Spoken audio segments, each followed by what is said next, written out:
Gently. No, you tell people I'm breaking them out? Yeah, just clean out the spring. Somebody is breaking somebody else. All right.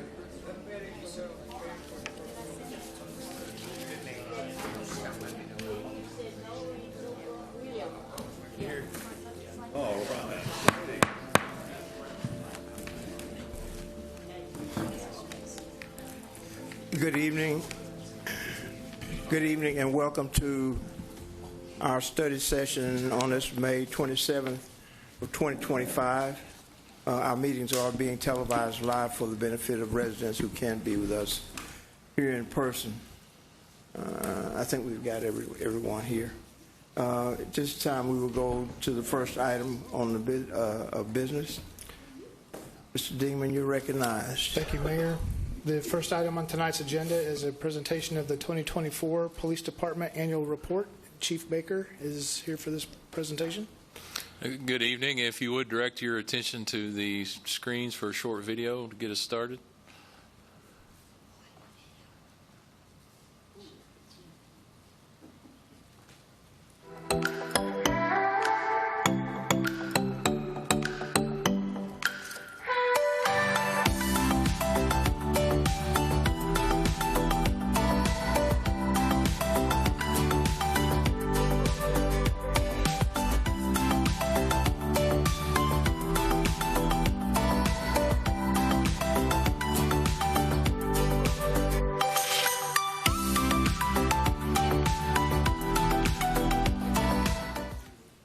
It's essential that police agencies foster a supportive and accepting environment for individuals with autism. Acceptance means that we accept and recognize our differences, we promote inclusion, and provide necessary accommodations. We also believe that educating the community about ASD helps to reduce stigmas and encourage empathy and understanding about others. And so to that end, I'm very proud to present to you this token of our commitment to promoting autism awareness and acceptance enforcement.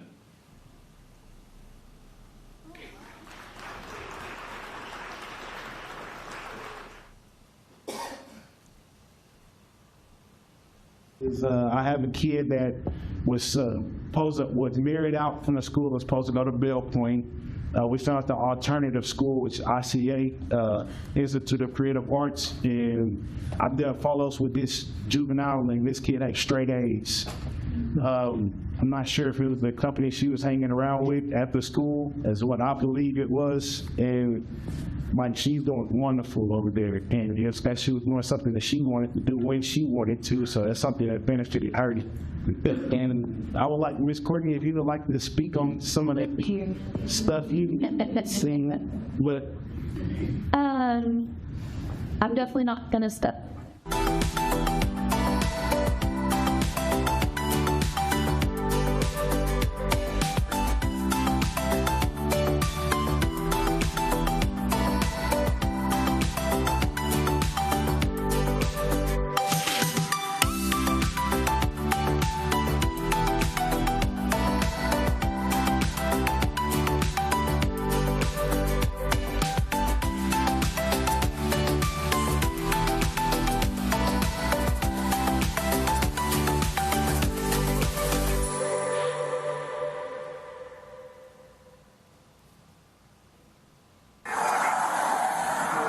Just, hold on. I can't walk. I don't need you to walk. I just need you to stand there for me. What's up? Just stand there for me. Hey, Espinoza, you still have that guy, right? Yes, sir. Espinoza? Yes, sir. You still have Sheffield, right? Yes. Okay, don't let him go. I won't. His car backed into my car. His car backed into your car? Yes, sir. Okay, is that why you stopped him, or? No, I pulled him over because he was speeding and swerving all over the road. Okay. Yeah. Have you talked with him? You know what's going on with him? Nah, I'm not sure. Okay, we got an anonymous tip that he was on his way to the mall to go shoot it up. Yeah, he has a rifle in his front passenger. Have you separated him from his rifle? Yes, I have him standing outside his vehicle in front of mine. Okay, you got eyes on him? Yes, sir. Okay, we're all on our way to you. Oh, okay. Thanks.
Just a few highlights.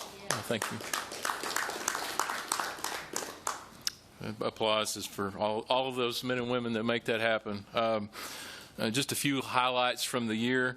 And good evening again. And before I begin presenting my 7th annual report that I've delivered as the Chief of Police, I want to call attention to and thank my Public Information Officer, Eric Mitchell, who's sitting over here with his daughter, for the hard work and dedication that he puts into compiling this report each year. He takes a mountain of information thrown at him from units and divisions all over the department and condenses it into a professional, eye-catching final product such as you have in front of you.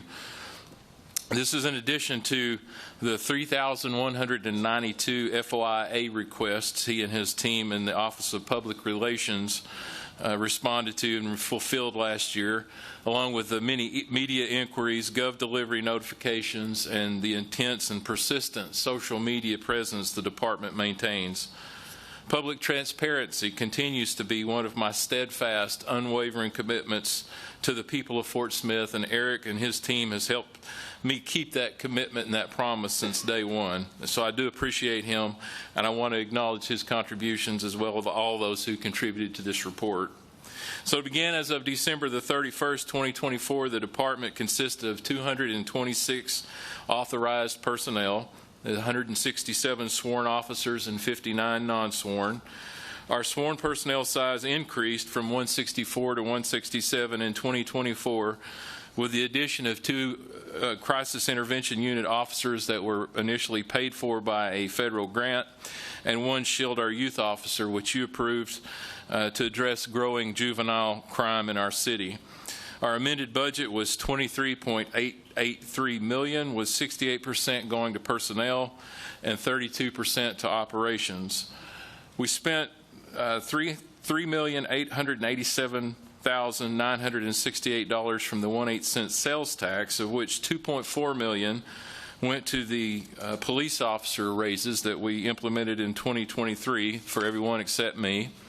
$621,052 was spent on the Axon body cam annual payment, $500,000 for a partial payment on the Crane Kia property that I'll talk more about in a minute, $326,916 for a new boiler and cooling tower replacement at the headquarters, $38,000 for e-citation implementation, and this allows the police officers to issue electronic citations instead of having to handwrite in the field. And then $2,000 of the sales tax went to improvements to our firing range. In the area of community policing and public relations, we attended or hosted 398 events with an estimated attendance of 73,000 citizens. We hosted 47 crime prevention classes open to the public. This included 15 active shooter response courses, 12 crime prevention awareness programs that focused on things like personal and property safety, realtor safety, landlord safety, de-escalation training, and in partnership with the city IT department, we implemented a class for computer literacy and scams, focusing primarily on senior citizens. We conducted 51 food patrols as part of our food patrol program, distributing 6,160 meals last year and reaching over 30,000 meals provided to low-income and high-crime neighborhoods since the program's inception. We participated in 40 radio and podcast interviews. Public Relations Office documented 43,700 direct contacts, while our officers and detectives made another 30,304 for a total of 74,000 non-enforcement community contacts. Officer Fuzz continues to be a hit with our schools and assisted living homes, providing unique opportunities for us to engage with populations that are often difficult for us to do so. The department also led the way in the region, supporting the athletes of Special Olympics Arkansas through the law enforcement torch run, the polar plunge, summer and fall games, duck pluck at Parrot Island, and a fire truck pull. One of our latest innovations is the full implementation of Shield Our Youth, based on our core principles of service, honor, integrity, education, legacy, and dedication. Shield Our Youth seeks to instill these values in the youth of our community, investing heavily in prevention and deterrence before delinquency. Led by Officer Blake Scott and assisted by Courtney Harlan with Restore Hope, the FSPD collaborates with our public, private, and charter schools, Restore Hope, 100 Families, the juvenile justice system, and numerous other community resources to provide intervention and support for our vulnerable youth. These programs I've mentioned provide just a small snapshot of the many ways that the Fort Smith Police Department interacts with and engages our community. And I firmly believe it is this focus on community-based policing that has played a large role in our ability to effectively and efficiently police our city. This doesn't mean that we're soft on crime or afraid to be police officers. Quite to the contrary, we have a proven track record of quickly and decisively identifying violent offenders and holding them accountable for their actions. In 2024, FSPD officers made 5,417 arrests with 1,185 felony arrests and 3,380 misdemeanor arrests. 15,159 offense reports and 39,114 incident reports were taken. Officers documented over 12,700 security checks of businesses and homes after hours. Our crisis intervention unit responded to 3,483 crisis calls, referred 1,263 individuals to mental health treatment, and diverted 251 individuals from incarceration in the county jail to alternative treatment options. The 4-officer bicycle unit handled 1,356 calls, primarily in the downtown district, and has provided a highly visible presence in and around downtown Fort Smith, interacting regularly with businesses, visitors, and the homeless.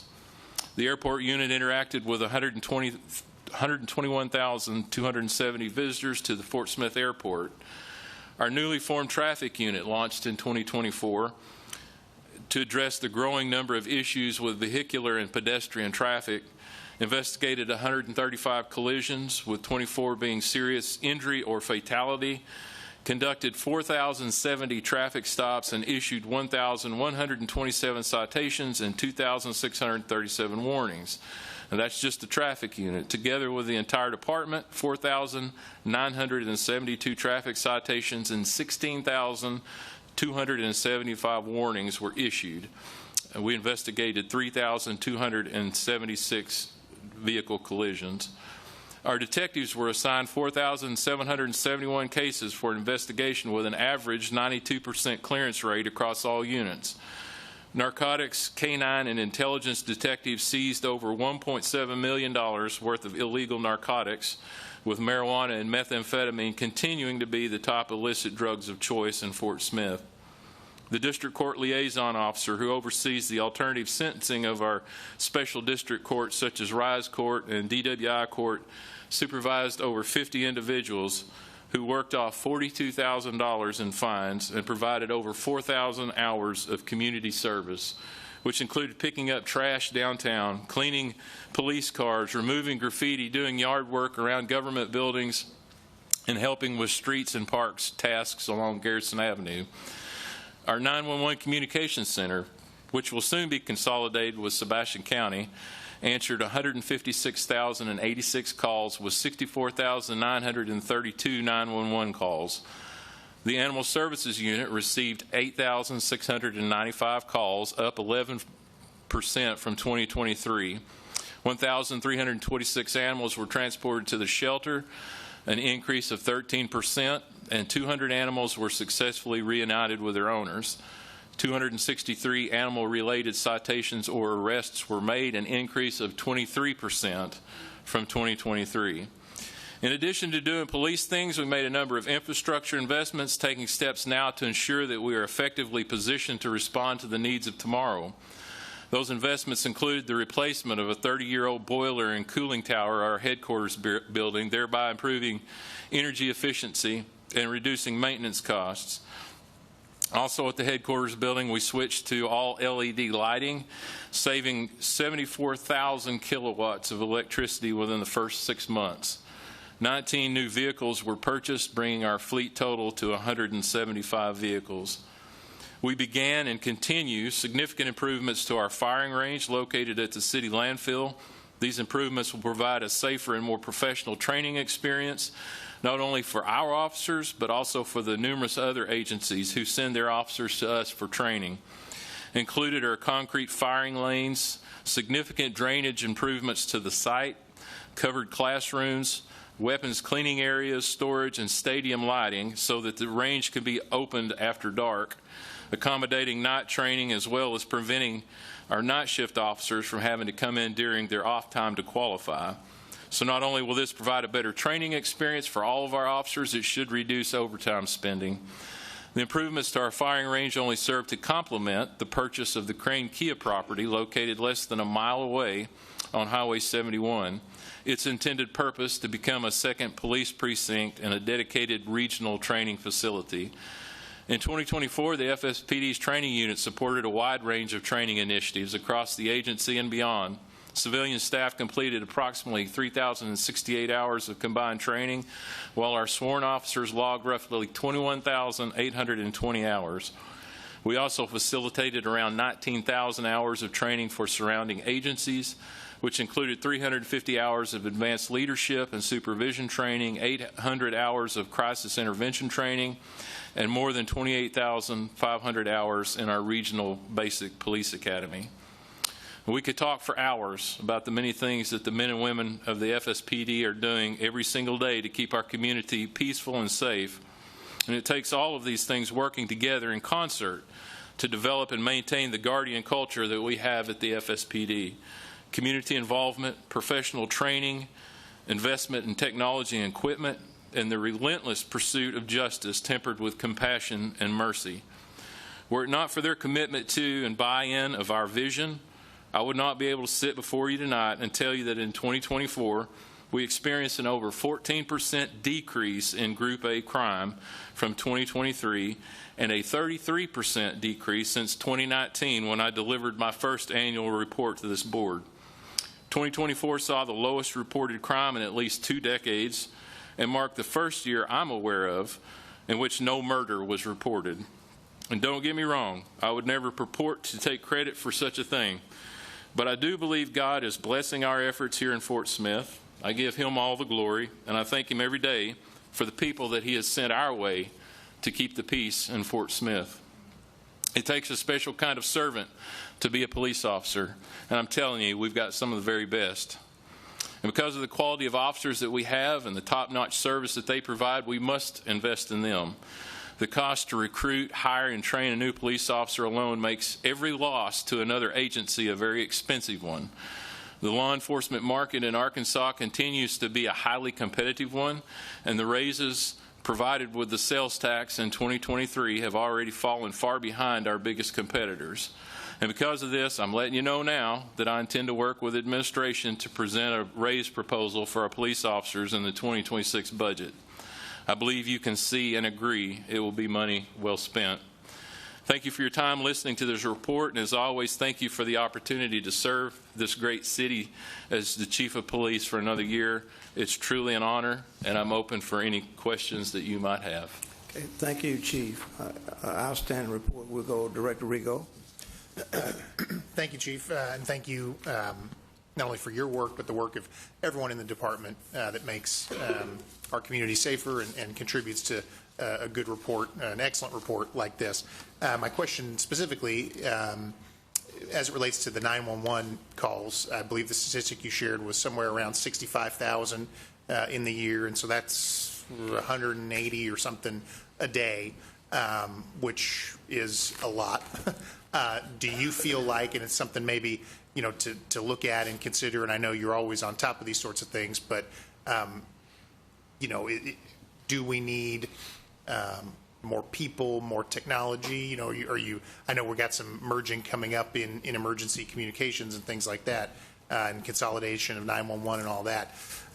But just, we want to make sure that remains a service that is responsive to people like it is now, and that we don't get into a situation where we have burnout and then we lose dispatchers and people, and then everything's hard to recruit these days. And so I'm sure that's something that you have your eyes on. And so can you just give us a little flavor about what you're looking ahead on when it comes to 911 and responsiveness? Well, you are correct that the consolidation will hopefully alleviate some of those issues. We'll have more personnel at their disposal and be able to more effectively and efficiently use the technology that's available. But in the meantime, we are forging ahead as if that were not going to happen. We're taking very deliberate steps to invest in our people, invest in their mental health and well-being. One of our primary focuses this year in 2025 is employee wellness. Being very conscientious of the things that those folks are exposed to and the unique challenges that they have to deal with. And police officers, have to go out in the field and do things that are sometimes dangerous. But for the telecommunicators, they take a 911 call. They're, dealing with somebody who's having the worst day of their life. And they sometimes and often don't get closure. They don't know, how the situation resolved. And so we're trying to be better about that, about including them on the back end, making sure that they get the mental health support that they need, and taking care of those folks so that they don't experience burnout. Thank you. Okay. Director Kemp. Thank you, Mayor. One, I just want to say great report. Great job to your team that's here tonight. Thank you for all the work you've put into this and the many others. I'm sure have touched this. And I just even love the back on the vision of a police department. I think a lot of times, I don't know how uncommon this might be, but I know when I've talked to you before, this was one of the things you established in saying that we shall relentlessly pursue perfection in all we do, knowing excellence can be obtained. And I think that's a great phrase within your statement, along with the values that you have. And the 14% decrease in crime, 0 homicides, 73,000 community contacts, over 398 outreach events. I think that there's something to say about the citizens of Fort Smith, the receptivity to the police department, and the countenance that you have as the police department to engage in that and be welcomed to that sort of magnitude. I think speaks to your leadership. 2 thoughts I was going to ask about. One was, could you even speak more, as you talked to Director Rigo, about the wellness? Because I think you've shared this with me as well, and I'd love for you to expand on how did you guys in 2024 focus on the wellness? What were some of the actions that you took in that process? Yeah, the first very big one was committing a full-time person to do nothing but that. And before that, we've had a very robust chaplaincy, consisted at its height of 6 ministers who, some of them have professional training, counseling training, and that sort of thing. And so getting the stigmas broken down within the department has been the biggest challenge. And as we progress as a society, I think that's getting easier. But it's still in our profession. It's sometimes a difficult thing for a police officer or dispatcher to admit that they're struggling with something or that they've had a traumatic incident. And so we supported legislation that was passed actually, I think, in 2023, Act 540, which actually gives a legal mandate for providing some type of assistance for those that have experienced traumatic incident. But we've always, tried to be proactive and ahead of the curve. And so, investing in that chaplaincy, getting the buy-in, tearing down the barriers and the stigmas, and making everyone aware that it's okay to ask for help, and then establishing that dedicated officer wellness person within a department. And so we're currently working on implementing peer support within the department to provide just another level. I think those are all great endeavors, and I just applaud you for the effort of that, because what you guys do day in and day out undoubtedly is going to put a strain in those areas. Another just question for you on staffing and retention. With the 18 sworn hires and our growing city, are we pacing against recruitment goals that we have? And is our 85% retention target still on track for 2025? It is. I mean, we need to be adding police officers. That's been part of my strategic goal for several years now, and we're quickly coming up on the date that I had in mind for doing that, and we've kind of been doing it. I want to say it's been happening naturally, organically, as needs have arisen. For instance, needing more crisis intervention officers, and we saw an opportunity to apply for a grant and get those. And so we're kind of bringing more numbers on. Recruiting I want to say it's a challenge, but it's a constant. You know, we lose folks to other agencies. We lose folks that, you know, get into policing and realize, hey, this isn't what I thought it was going to be, or it's not for me, and they go to something else. But that exit has slowed to a trickle, and so we are able to effectively manage any vacancies that we have. Now, as we start adding more police officers, I think increased pay is going to be necessary to attract more people here.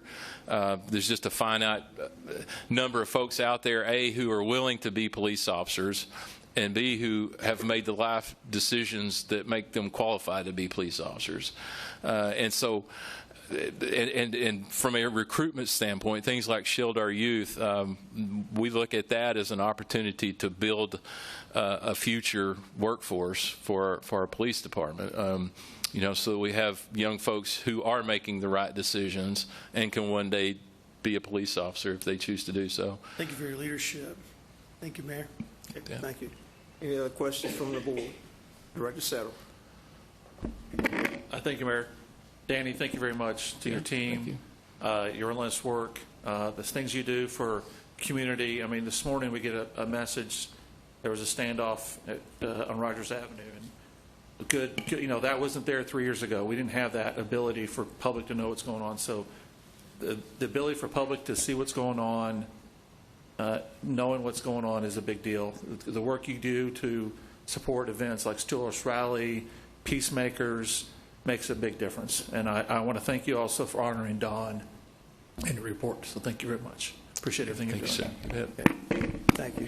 Chief, how many young people does the Shield Our Youth program touch? How many young people? Oh, goodness. I'd have to have Blake in here. He's overwhelmed. Okay. I mean, we could have 3 of him and still he would have need. But, yeah. Okay. I couldn't even begin to quantify it. He's in the charter schools. He's in public schools when they're open. So he's everywhere. Yes. Let me ask this. What about youth crime in Fort Smith? Any comments on that? Sure. It continues to rise, even with the decline in overall crime. Crime among our young people is going up, and at present it seems to be getting more violent. We've seen this coming for a long time. This was actually the reason for bringing the community together and coming up with Shield Our Youth, was looking for solutions to this problem that we saw coming and getting worse. There are a number of things that contribute to it. I mean, we could spend an entire session talking about what are the influences or lack thereof that are resulting in our young people going astray. But the things that we can control and the things that we can work on, like educating the public about the importance of locking their vehicles and the importance of not leaving their firearms in their unlocked vehicles. Those are things that we can and do work on, and I believe that if we're relentless about it, we will have an impact, and the availability of weapons, at least. Getting the police department more intimately involved with the youth, that's something that we've historically kind of not been a part of, simply because they were juveniles. And so, we would rather be part of the solution there. And if nothing else, we're the hub for information and resources. That's probably one of the biggest things that Blake has done, with Shield Our Youth, is bringing all of the resources that are available out here in our community together and connecting A and B and saying, let's work together to try to improve this one person. So it's a page right out of the 100 Families Playbook, collective impact. We can all have, collectively, we can all have a much greater impact than any one of us individually or singularly trying to. It is a growing problem. It's not just in Fort Smith. It's across the country. I would just encourage people to take an active role in their churches, take an active role in their families. If you know somebody maybe whose family has been disrupted because of one of the parents being incarcerated, let's try to connect those folks to the resources that they need to be successful when that parent gets out. I think therein lies the solution. Okay, thank you very much. And just a side note, our motorcycle police officers make a heck of an impression when we have dignitaries from the foreign countries, and we have to get them around town without interruption, so we want to make sure we thank them. Yeah, they love doing that. Yeah, for the presence they show. Any other questions for the Chief? Director Good. Chief, great presentation. Can't say anything more than what other directors have already said, but do want to thank those officers that are here. Appreciate everything that you guys do. So through the years, I've been really watching what the recruitment looks like, and now that the department is stepping more heavily into community policing, community services, shield our youth, I'm seeing that maybe that is a new method of recruitment, letting our community know what the different aspects of policing looks like. Am I correct? Absolutely. Yes, sir. Go ahead. No, so we're probably one of the few agencies in the state that every time I go somewhere, there's the police chiefs, they're constantly complaining about hiring issues, can't get fully staffed. And we have enjoyed, with the exception of, we're always going to lose people. And like I said, we're always going to be in some kind of hiring mode. But as far as recruiting and attracting people to the department and to Fort Smith, we don't have that problem anymore. And we haven't had that problem since 2022. And the thing that turned the course for us was how we marketed ourselves. We've started showcasing these things like I have tonight, our involvement with the community, the differences that our officers make in people's lives. And that resonates with the folks that are wanting to be police officers these days. There's some agencies, and I won't mention who they are, making a big deal about chasing people and, the old traditional recruiting tactics. And I'm sure that there are folks out there that appeals to, but by and large, the folks that are coming to work at the Fort Smith Police Department are folks that are truly committed to wanting to make their community better. And so it's that community involvement, that approach that we take to everything that we do that attracts them. So do you know what the numbers look like on recruitment from people here from the city or surrounding areas coming from other departments? I would say that it's probably about, and this is just a guess based off of thinking of who we've hired, I would say it's probably 75% local and 25% outside. Yeah. And when I say outside, I mean outside Arkansas. Yeah.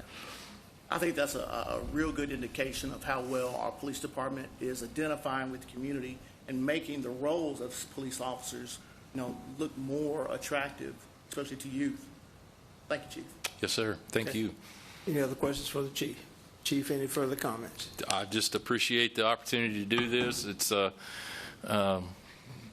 been a challenge, but I look forward to continuing to do it. I hope that I can continue to serve in a way that the people of Fort Smith can appreciate who they are.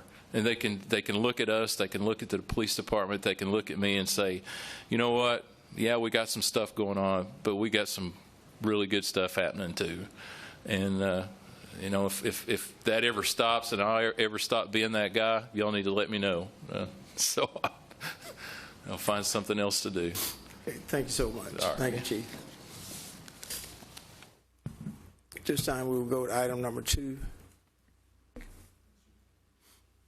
Item number 2 tonight is a presentation from the 2024 Fire Department Annual Report.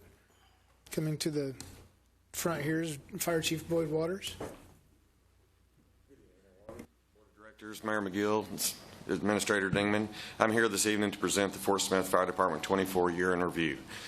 The personnel of the Fort Smith Fire Department completed another year serving the citizens of Fort Smith and surrounding communities by protecting lives, property, and the environment. We continue to face many challenges, but the dedicated members of our department continue to provide the highest level of service. We continue to have many problems from our current records management software and our computer-aided dispatch, but we are getting closer to going live with Pro Phoenix that y'all have provided for us last year, and we have a tentative live go date of September 8th. In 2024, the combined years of service of personnel that left our department due to retirement and resignations was 217 years.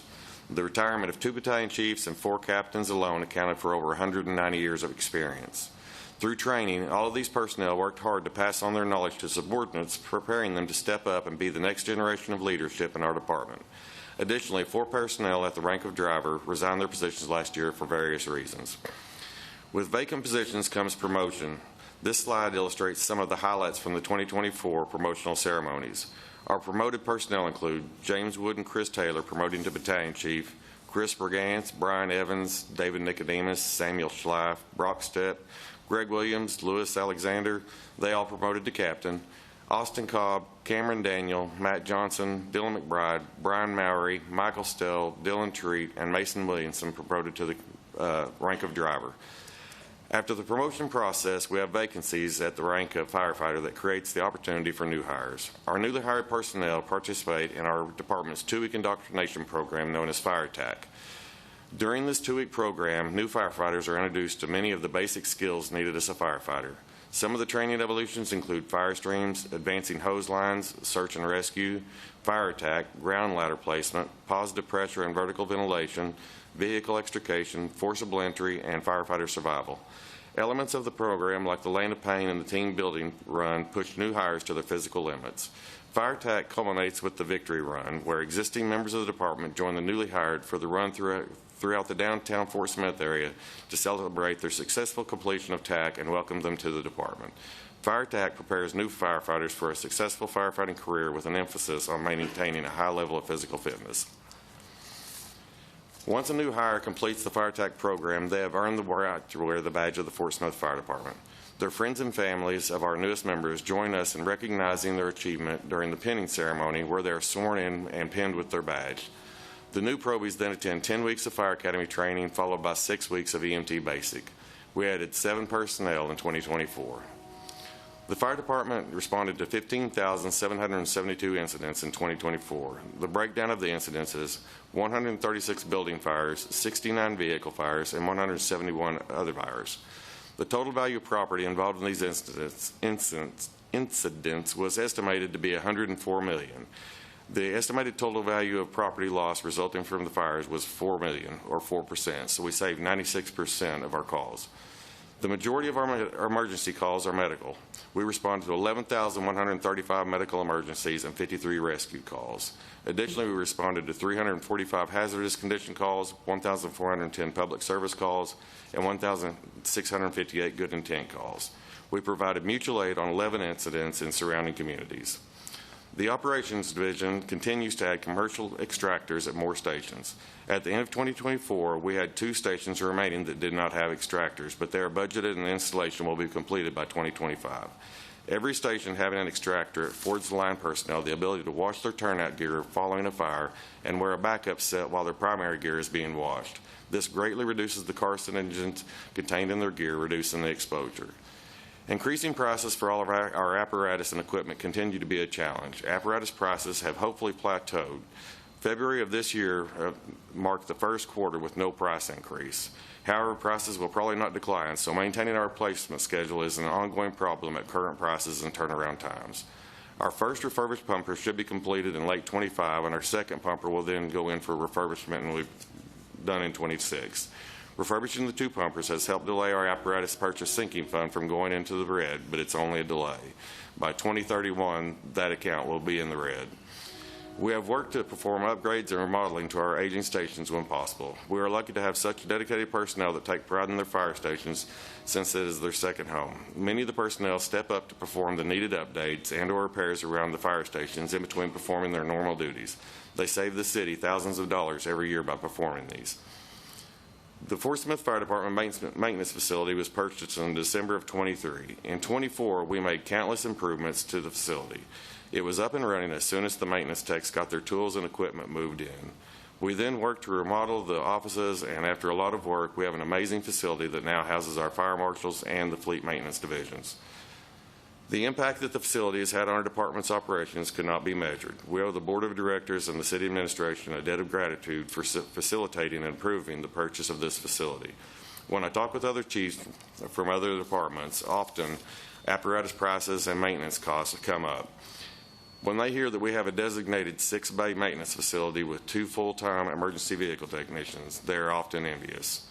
Our fire marshals were previously in 3 small cubicles in a common space. They now have nice individual offices that are far more professional setting when meeting with members of the business community. This facility also afforded them room for a digital plans table that allows them to review plans on a large 5-screen computer system. They can perform measurements of a proposed complex or neighborhood with a few taps on the screen. It is very impressive and a helpful tool. Fleet maintenance went from working in a single fire station bay to having a 6-bay shop with parts storage, break room, and offices. We added an additional bay door in the low bays and then installed all new bay doors with openers. We have many more improvements to make as we can get them budgeted, but as I mentioned before, the impact of this facility has already had a huge impact on our department, and it cannot be measured. Not only are we performing more repairs in-house, the parts storage area saves us money. Many times we have a fire truck down, we would have to pay overnight freight to get the parts sooner and get the truck back in services. In some instances, it can be hard to find parts, so now we are slowly building up a stock of parts as we have the funds to buy them. For example, if we order brake parts that are common for several apparatus, we will order 2 sets of brakes to keep one in stock. Then when the in-stock part is used, we order a replacement and are not in a hurry to receive it. We save money on shipping and reduce fire apparatus downtime. Another example is the tires we use on our apparatus. We now have a room to keep several sets in stock. There have been times when tires were hard to locate, and we no longer have to worry about that. We call a vendor whenever we get ready to install the tires, and they come to the station and put the tires on right there. We can then replenish our stock at state bid pricing when they're available, and then in just a couple of these are just a couple of examples of the immense benefits. Our training division trained Fort Smith Fire Department personnel on many industry topics last year. Some of the training topics are pump operations, rescue operations, aerial operations, fallen firefighter class, live fire instructor, instructor 1 and 2, high-rise incident command, swift water training at Parent Island, officer 1 and 2, heavy rescue training, 80-hour ropes course, EMTB, pediatric life support, advanced cardiac life support, and a 40-hour aerial driver operated class that was attended also by multiple area fire departments. Our training division continues to teach new tactics to our personnel. We send personnel to various training classes around the country, and they return to develop a curriculum with our training officers to teach our personnel these new ideas and tactics. We have plans to add more training props in the future. We are looking to add an additional burn room in our training tower, purchase a flashover simulator, and a car fire prop. We also want to start working toward creating a large reinforced concrete pad at our maintenance facilities that we can use for hose testing and the driver training courses. The Fort Smith Fire Department personnel are constantly interacting with the public. Some of the public interactions in 24 were area students touring the fire stations, fire companies giving fire safety talks to classes, reading to children at area schools, firefighters attending various community functions, participating in various charity athletic competitions, touch-a-truck events, and pre-planning all of the businesses in Fort Smith. All of our firefighters enjoy interacting with the citizens of all ages and showing off our apparatus and educating the children on fire safety and the adults on operation capabilities. In October, we took delivery of the new mid-mount 100-foot tower. Ladder 3 is assigned to Station 3 on North 6th Street. The mid-mount design provides a lower profile apparatus that is more capable than our rear mount towers. This aerial company has already responded to countless fire, rescue, and medical incidents.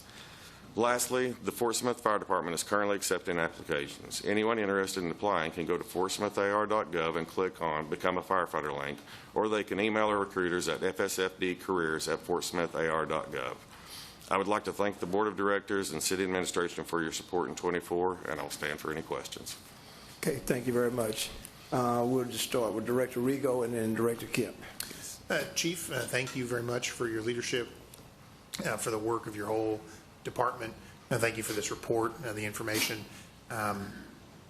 You know, I know that you're a dedicated, thoughtful leader, and so please, you know, as we move into the new year and the new budget season and things like this, you know, please keep us informed about, you know, what you all need to continue to be a first-class operation. We want to support you and we want to be there for you. And just thank you for the report, very informative, and please pass along our thanks to all of your folks in the department for the hard work that they put in for us. Thank you very much. Yes, sir. Thank you. Director Kemp. Thank you, Mayor. The Touch a Truck events are always a win. Doesn't Yes. take too much to inspire a kid, but I tell you, you guys do a great job. You pull up, and the kids get to see that, and they're inspired by it, just to be able to sit in the seat. I know even for my own kids from that. I just also, if I heard correctly, 96% of the calls, structures saved. Yes, 96% of That's the money incredible. was, yes. It's an incredible stat, and just a big shout out and thank you to every firefighter that's a part of that process, that stat. You know, the many calls you guys were on. My neighbor's house was one of those. Back of his house caught fire, and he was in the house, and a neighbor got him out, but instead of his house being totaled, they just made some repairs to the back of it, and I think he's just about to wrap that up. And so that's an incredible thing for what this community is doing and working together, and then the fire department's a great success story. Just two thoughts I wanted to touch on. The 2031 fund being in the red, Yes, are we sir. making measurable plans, or is this something we need to discuss at the end of the year to make measurable plans to make sure that we could sort of address that ahead of time? Well, that we've already been addressing over the last several years. If we would have kept our truck replacement at the way it was supposed to be, it would be broken 28. That's why we looked at doing the refurbishment, and we were stretching out the length of time that we have the trucks. Usually replace a pumper every 10 years, and we've started stretching it out to 12 years. Just we're keeping more reserve apparatus just for that reason, so we can keep the trucks longer. Well, Because if we don't do that, then it would have been, like I said, it would have been 2028 when it would be broke. So to Director Rigo's comments, I would just say, let's keep that in front of us. And I appreciate sir. you bringing that important fact to this meeting and their considerations. And also, lastly, have we required some new Tahoes yet? Have those been effective? I know we were talking about having some medical units in a Tahoe so they could get to see. that actually ended up being part of the budget cut before it ever even made it to y'all. So we did replace one Tahoe this year, but it's because it got totaled out. So we didn't really have a choice there. So we're still on hold. Okay. Yes, sir. Obviously, there's some things as we go through the year with priorities and budget conversations and a whole bunch of things in the works. And I appreciate you bringing these facts because to continue to have that high percentage of structures saved, we have to make sure that you guys have the first-class equipment that you deserve and appreciate need. that. And we still are pursuing buying the Tahoes. We're just looking, you know, and if the right opportunity comes up, believe me, I'll be going to Administrator Dingman, and he'll be bringing it to I you, just and had we'll seen a figure it couple out. in my area, and I was wondering. So That's just the regular battalion chief. Okay. Thank you, Mayor. Okay. Any other questions? Director Settle, that's right. Thank you, Chief. Thank you for coming. Appreciate the report. Very good.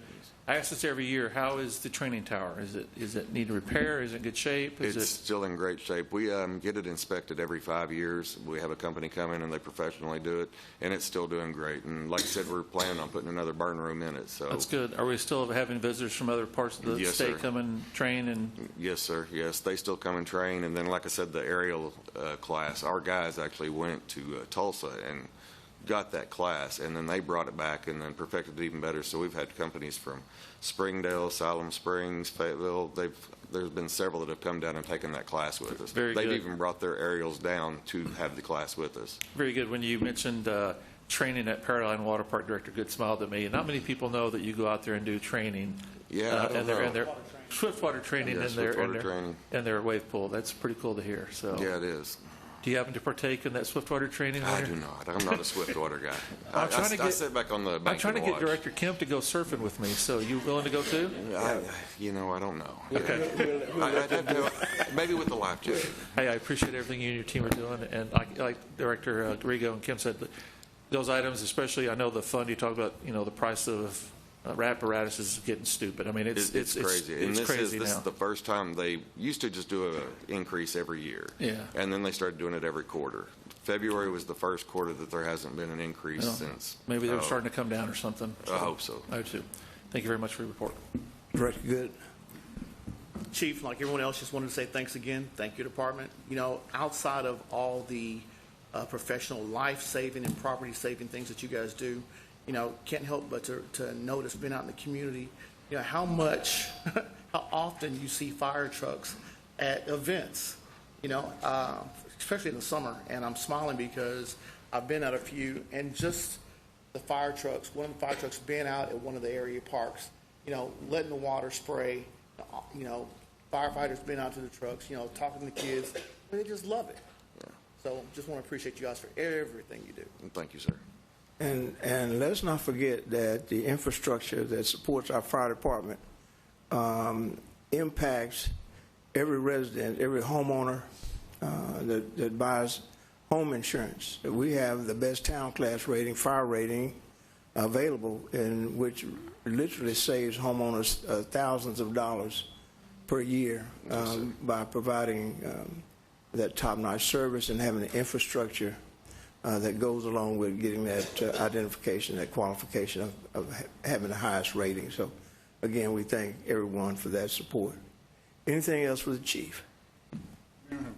Yeah, Director Casavas, and then we'll go to Jeff. Go ahead, Jeff. No, my only comment would be for regarding both of these presentations from the police department and the fire department. A couple of common themes you see are the importance that both departments play on or put on public outreach and connection with the community, those types of things you just mentioned, but also the kind of thing that Director Settle mentioned about the regional focus on training. I mean, of course, both of our departments are focused on continued training and professional development for their officers, but also they both embrace a regional aspect of training fellow departments and making sure that folks in our region are served properly. So I appreciate that from both of our departments. Director Casavage. Yeah, Chief, I hope you consider, I'm sorry, please work. I hope you can, Chief Baker made a comment about getting raises for his men next year. I hope you consider that for your people too. Oh, yes, sir. It's time. It's just time. Administrator Dingman and I have already been in discussions about it. So, yes, sir. Okay, because I don't know what the percentages of people that we hired that leave because of money. I'm sure there's several in there. Yeah, there's for better jobs or whatever. Yes, sir. Yeah, there's been a few that have left for better jobs. Some moved out of the region, but there's been a few that have left for higher paying jobs. Yeah, and how short are we in officers right now? We're 4 short right now. 4. That's not affecting any service at all? Do what? That doesn't affect any service at all? No, sir. No, even if we were 20 short, it's not going to affect any service. Yeah. So, yes, sir. Yeah, it really is. We're in really good shape right now. Yeah, but I still think compared to Fayetteville, the places that we're way behind on pay. Yes, sir. And it's time we get up there with them and keep people. And I think it's better for everybody to have people that have been here that know what's to do and when to do it, just like the police department. They know this down the back of their hand. Mm-hmm. That's worth something. Yes, it is. Thank you. Director Good. Just a comment to the board, just to make a public statement, and so it'll be on the record.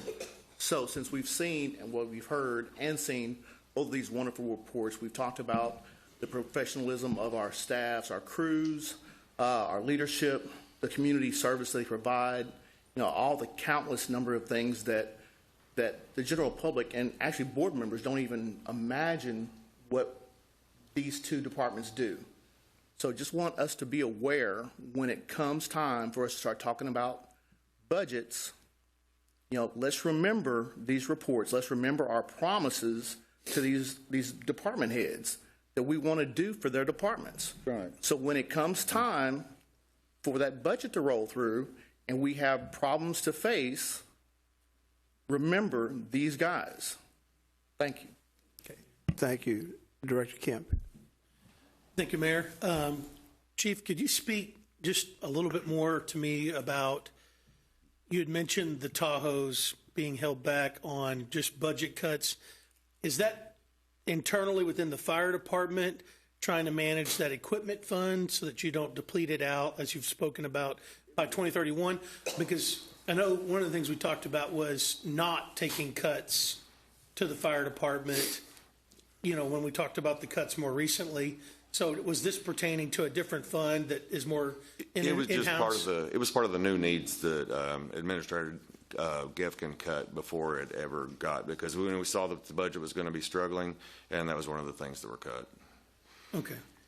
You know, just think as we get through the year, perhaps, you know, administration can explore how we've done within the year, especially like, you know, in quarter three, and maybe figure out what we need to look like as far as reconsidering those cuts. Thank you. Yeah, do we still have that piece of crap electric truck? Yes, we do have Yeah, two. we not got rid of it yet? We have two of those. Burn them. Burn them, get rid of them. We got too many guys around that'll Put put the it out. keys out on the north side of town and steal them. Yeah. On the north side. Well, on the south town. All right, thank you.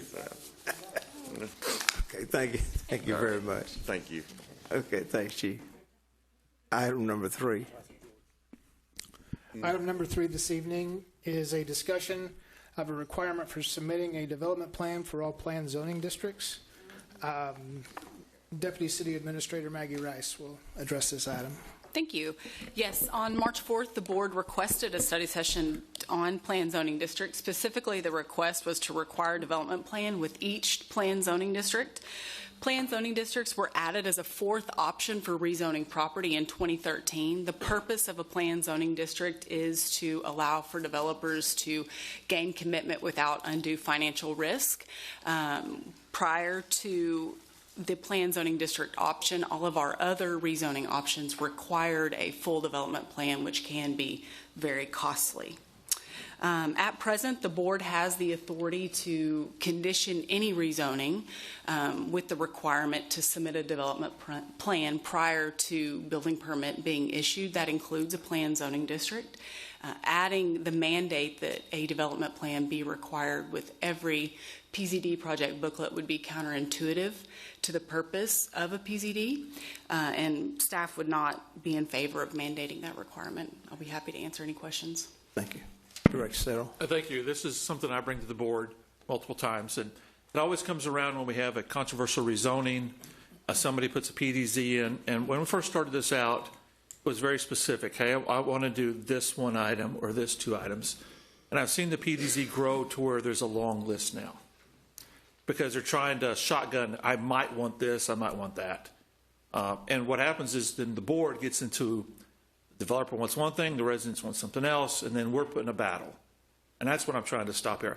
I'm not asking for a full development plan. I'm asking for just sometimes, here's what we're thinking. I can't even get that out of some of the developers. I want 30 or 40 different items, and they're all from daycare centers to tobacco shops. I'm using an example. And we don't, and the public doesn't know what's going to go there. And all they're trying to do is, get a development. I've got one in Fiena Hills at the bottom of the hill. That was hasn't been developed. It's been there, 4 years now? Never been developed. But it was zoned to PDZ because we might want this, and this is what it's going to look like. I got at least a development plan to see what it looks like, but nothing's been done.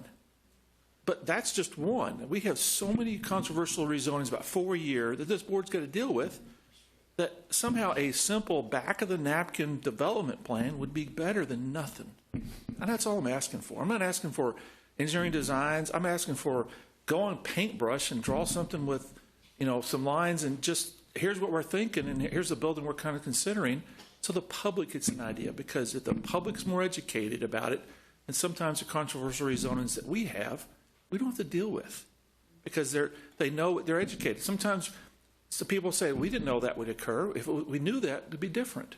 And that's all I'm trying to get to, Maggie, is I've seen PDZs grow from one single item or 2 single items to a plethora of information. I want to shotgun everything to see if I can get something. So that's all I'm trying to look for is back of the napkin, basic approach, something easy for a developer to spend a few hours of his time to say, here's a lot, here's a road that I'm thinking about putting in, and here's apartments, or here's a Dollar General, whatever it is. Because right now, when we get these PDZs, a lot of times people just don't know what it is, and then it puts us in a bad light. And that's all I'm trying to do. Thank you, Director Kemp, and then Director Rigo. Thank you, Mayor. Thank you, Ms. Rice. I share Director Settle's comments. Obviously, I'm a part of why this is on here for tonight. And I think specifically just in Ward 3, like the Fiena Hills Country Club has been as a case in point here, where the neighborhood has been up in a roar, really all for nothing, it seems at times. And I don't know, because this is not my expertise by any means at all, so this is a question. Other cities and communities, when we hear these PCDs that are, especially if there's a long list of such and things of that nature, is there ever a requirement to show funding approval for such a project? Is that ever a part of anything within planning? The reason I bring that up is this last conversation in pertaining to the PCD for the country club, and the changes were made, yet that developer wasn't able to secure funding. And so it was all a moot point, except now that PCD is now expanded in its approval, which could become a whole lot of things that concern the neighborhood, where they would love to just see it open back up as a social club. Is there ever an element in other communities that where there's a funding approval that's provided even just to the planning commission staff, so that the odds are that this group is going to be able to do what they're saying? Not in my experience. And that's where, maybe this is an ongoing conversation until we finally have an epiphany of sorts. But when you have such a controversial PCD discussion, yet then to find that it just never happens or never comes to fruition, that's very disheartening for, I think, people, especially by the time they get through the process and they've kind of accepted it. And it's like, well, this will be just the way I guess it's going to go. And then it doesn't happen. And I don't know how we can deal with that. I don't know if it's just, there's problems to solve and there's tensions to manage. And I feel like this is a tension to manage more than a problem to solve. But I wanted to see if there was any fruit by putting this on there as a discussion item, to see if maybe staff had a recommendation on what we can do about these things. Well, my recommendation to the board would be, if you're not satisfied with the project booklet as it's presented to you, and if you would like more detail, to either deny the rezoning request, remand it back to the Planning Commission, or add the condition to that requirement that prior to the issuance of a building permit, they have to submit a development plan, either to the Planning Commission, which is typically what we do, or you could require it come back to the Board of Directors. That would be my recommendation. Let me have a follow-up on that, just for a term of time away. Does any of the Planning Commission members share the sentiment that Director Settle and I are talking about? Is that ever talked about in the Planning Commission? No. Okay. All right. Thank you. Director Rigo, and then Director Good. Thank you, Mayor. I have a question, Maggie, and then Yes, sir. Kind of a statement of my philosophy on this. So when we talk about a development plan, is that just a bit of flexible jargon that gets thrown around, or is there actually capital D, the development plan means this, and it costs this, and that's a cost that's set by the city? Or can you expound a little bit on what are the cost drivers of a development plan, and what makes something a official development plan? Sure. A development plan is essentially a full set of construction drawings. It's going to mandate all of the things with any development. Sure. And it's important that when we require development plans that because that is, when those come forward through the Planning Commission and to the board, that's what the neighbors see, and then that's what they anticipate will ultimately happen with the property. And as we start the conversations with the neighbors and the surrounding property owners, it's, that sometimes those can change depending on those comments that are made, but ultimately that's how we enforce. Yeah. So I had a suspicion that that's what that was. And so development plan, then there's a couple different, the cost drivers would be the costs that it takes, the various agencies or engineers or what have you to develop the blueprints and the floor plans, all this stuff. And then I'm sure there's some sort of fee structure or something associated from the city on building requirements and whatnot. So thank you for that. Yes, I mean, to me, the purpose of a planned zoning district is to mutually agree as a leadership structure that here's X number of things that we believe would be theoretically permitted in an area so that potential developers and investors and entrepreneurs in your community don't have to go through the exercise of making total development plans when they consider investing in an area. And so when we talk about, if we're going to have a planned zoning district, I think it needs to have permitted uses that we can all mutually agree upon, because what I would hate to see happen is a sort of a class or a strata of planned zoning districts develop where, hey, if it's in a part of town where there aren't neighbors or people really don't care or people don't have a way to gin up controversy, a developer gets the full ability of the PZD in that area.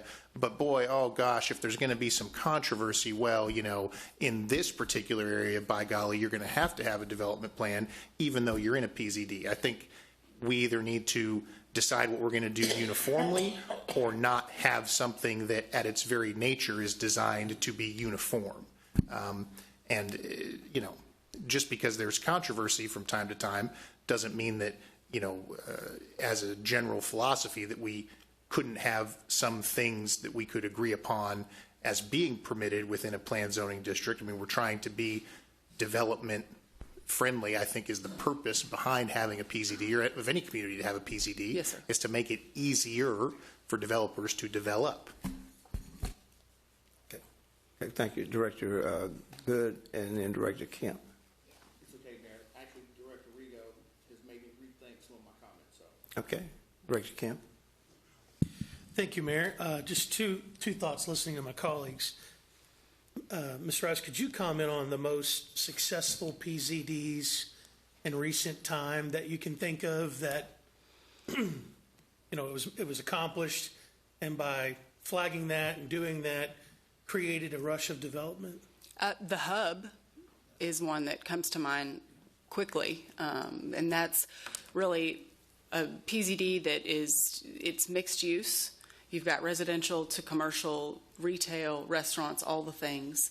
And they were, the whole purpose of a PZD is it's a customizable zoning district. So you get, as a developer, you get the opportunity to vary with your area and bulk requirements so that you can play around with how your buildings sit, what your land uses are. The trade-off to the city is that it has to exceed the requirements within our zoning code. So each PZD that you see in some way exceeds what our zoning code currently requires. But the hub is an example that the riverfront is in a PZD. There's the hub 2, which is starting. That'll be a PZD. All of our recent mixed-use type developments are planned zoning districts. So on the hub and the hub 2, because those are really great successes, so I would agree. Did they have plans pretty much like when Director Sell talks about a mocked-up plan? Did they have a mocked-up plan? Because I think the outfits that were behind that are more local, right? The ones that built the hub. Yes, And developed by ERC. Did they have kind of some development plans when they onset into the project? They do not now. They originally tied themselves to a very detailed development plan, and since have come back and removed that because it really was counterproductive to their planned zoning district. Sure. So, but no, they do not anymore. Yeah, and I share your comments, Director Rigo, on what I hear you saying is a uniformed approach, so that you don't seem like you're playing favorites within one pocket. You're a pocket of development, you're loose, and on another one you crack down because people are looking now. And I think principles need to lead the way here, and being pro-development needs to lead the way here. I just, somewhere in there, in my sentiment, is this check valve of show us something as much as you can, and don't spend thousands upon thousands and thousands of dollars, but show something to the effect when we can as possible getting that information, because then it does help the process. And if that is hard to come up with, then it does make me wonder, are we putting the cart before the horse in some cases? So obviously I don't have a particular case in front of me to discuss about that, but I do share your comments. I'm just trying to figure out some sort of middle ground opportunity to come together on that. But thank you. Director Settle. Thank you. Jared, I agree. I don't want to choose favorites. I want something across everybody. That's the reason I was kind of going toward more of a very simplistic, that's my mic, I'm sorry, simplistic drawing, something that says, hey, this is the apartments we're looking at, here's a picture of one we're considering, something, or hey, here's the building we're looking at, we're going to put 4 crossed. Sometimes we get nothing. What are you going to put here? I don't know. What are you going to do? I don't know. Who's going to go there? Nobody. We're just trying to get developed. What's the building going to look like? I don't know. That's what we get. And that causes angst. No matter part of the town it is, it caused angst. And so we're kind of flying blind, hoping a developer develops something. I'm just asking for a basic rudimentary, hey, it's going to be a four-room building, or it's going to be apartments similar to what we have next, right there at the West End here. That's all I'm looking for, something simple. But I agree. We got to do something across the way. We have 2 other directors on here. And I'm willing to see what happens the next time, but I think there's got to be somewhere, there's a delicate balance, as Director Kemp says. There's a balance between both opportunities that we can come up with a better plan and be friendly for the business community, but also allow everybody in the community to understand what's coming at us at the same time. That's all. Mayor, may I? Yes. Maggie, are you willing to look into, in the spirit of this conversation, if there are other communities kind of, in the state or in the region that have PZDs or things, PZD by any other name, and just kind of let us know what some of the best practices are, what, options they may make available, for investors, does everybody do nothing or full-blown development plan? Like, maybe if you could pick like 5 or 6 other communities that, do something, either they call it a PZD or something that's like that. I mean, surely we're not the only people that have these, correct? No, we actually copied ours from a Northwest Arkansas city. Okay, thank you. And absolutely. Thank you. Yes, sir. Okay, thank you. Any other comments on item 3? Not, we will go to item 4. Thank you, Mayor. Item 4 is a discussion added at the board's request regarding water and wastewater services provided to the town of Arkoma. This evening we have Joshua Johnson, who's mayor of Town of Arkoma, and I'm sorry you have to introduce yourself, Bobby Weatherford. Thank you, gentlemen, for being here. Good to see you again, Bobby. Yes, sir. Yes, sir. Yes, sir. And let me remind the board, these are our neighbors sitting here. Yes, sir. And we want to make sure that we treat them as good neighbors. I'm reminded of our, conversations with EPA and DOJ, how we ask them to help us and be with us as we navigate these things. So let's keep that in mind as we visit with our guest. Director Rigo, you recognize. Thank you, Mayor and Vice Mayor. Thank you for being here. Sorry we couldn't catch you the other day at the meeting at the fire station, so thank you for coming at our invitation today and for sharing your thoughts with us. We're glad to be here, and we appreciate the invite. I'm sorry that our city administrator and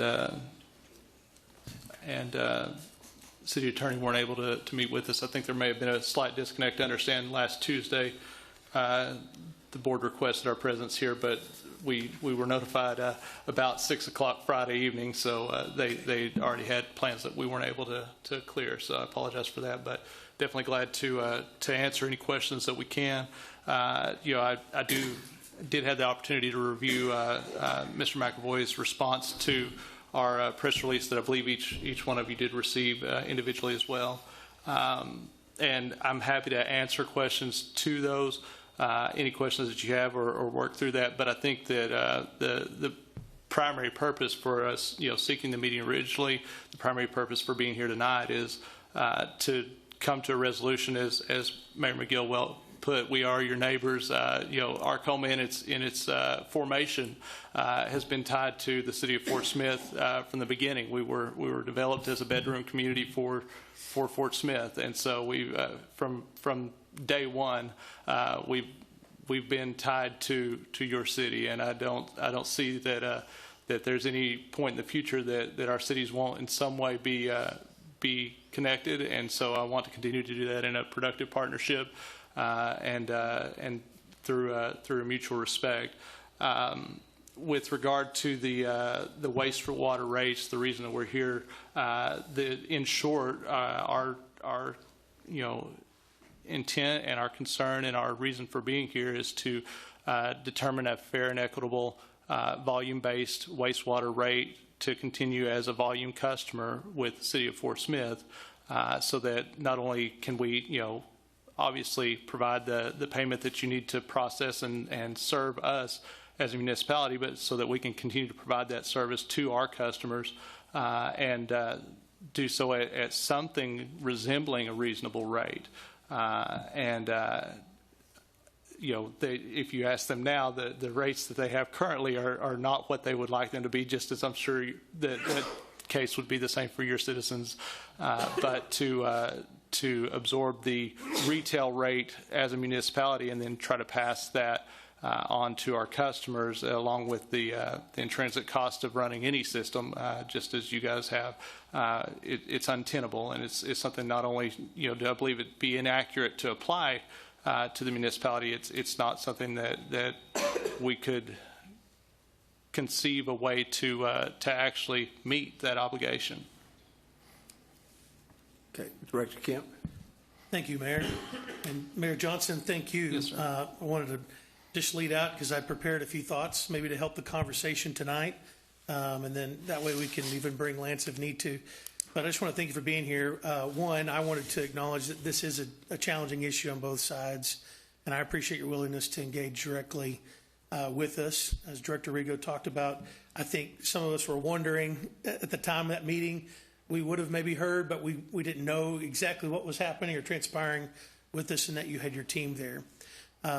Fort Smith has made a good faith effort to continue sewer services to Arkoma even after the expiration of the 2013 agreement, and it's important that we have clear and honest dialogue, which is why I'd like this opportunity about how we can move forward. And our goal tonight, my goal tonight at least, isn't to point fingers, but to get clarity, share perspectives, and lay the groundwork for a solution that serves both communities. So with that in mind, I've prepared some questions, if I could, to help guide our conversation on this. The first one is just on the nature of contractual clarity. Since the 2013 agreement expired without a formal renewal request, does Arkoma acknowledge that we've been extending services voluntarily under the expired terms and that no contract is in force? We are aware that there is no contract in force at this time, and I will take partial responsibility for that. It was my understanding at the time that was expiring. The water contracts for not only Arkoma but also several other municipalities were coming to term as well. It was my understanding that the city's guidance at the time was to get those water contracts updated first, and that this was lesser priority, and that we would continue on that contract until that time.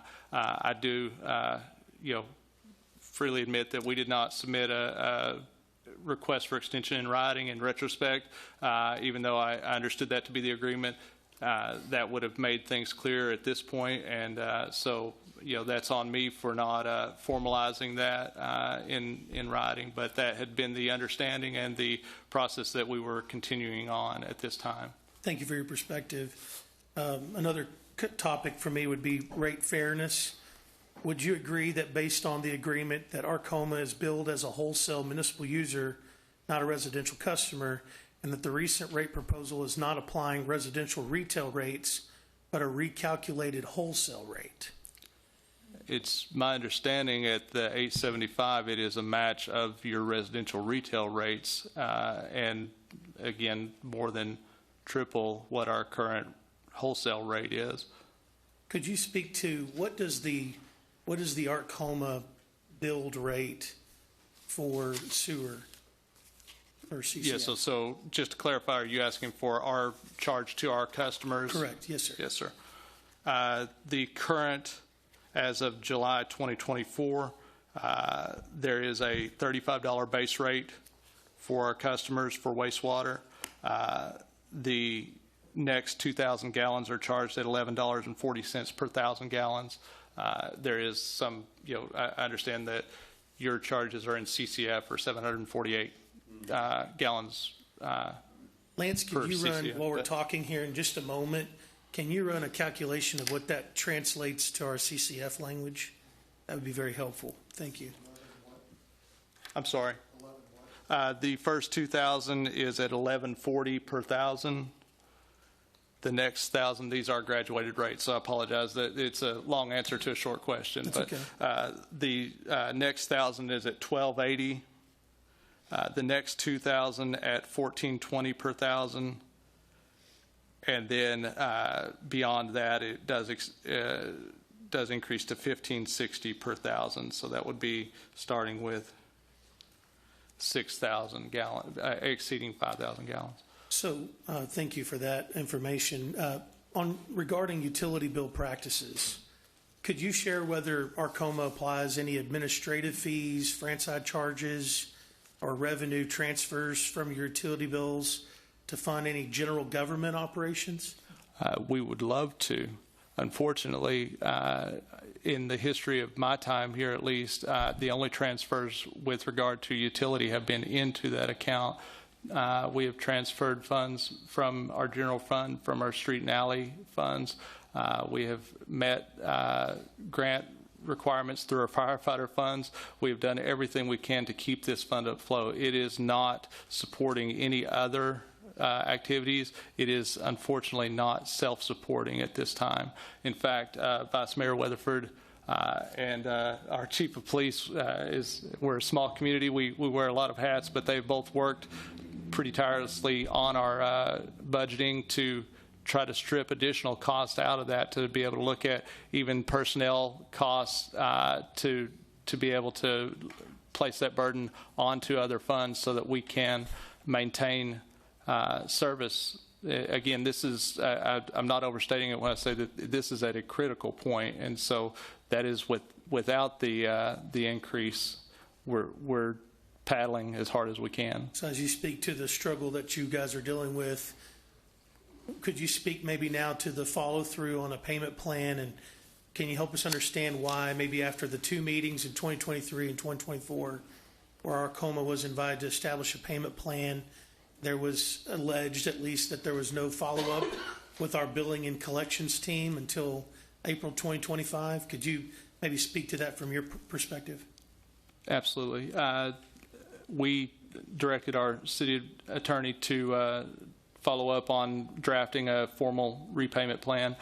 He did, my understanding and what I've been advised by him is that he did reach out on more than one occasion to his counterpart with the city of Fort Smith.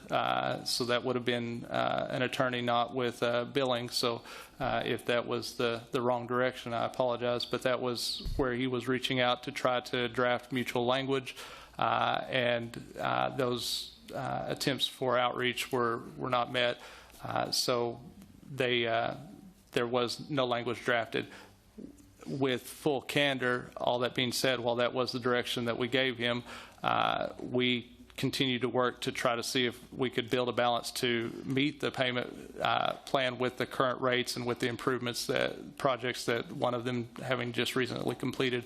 And without doing another rate increase for our customers, which unfortunately will likely be the case regardless of the outcome of today's meeting,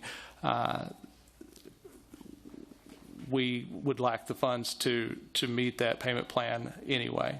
That being said, we recognize that balance is there, and we have a responsibility to make adjustments to our rates to meet that. The most recent project had not made enough of a material change to prevent that from being the case.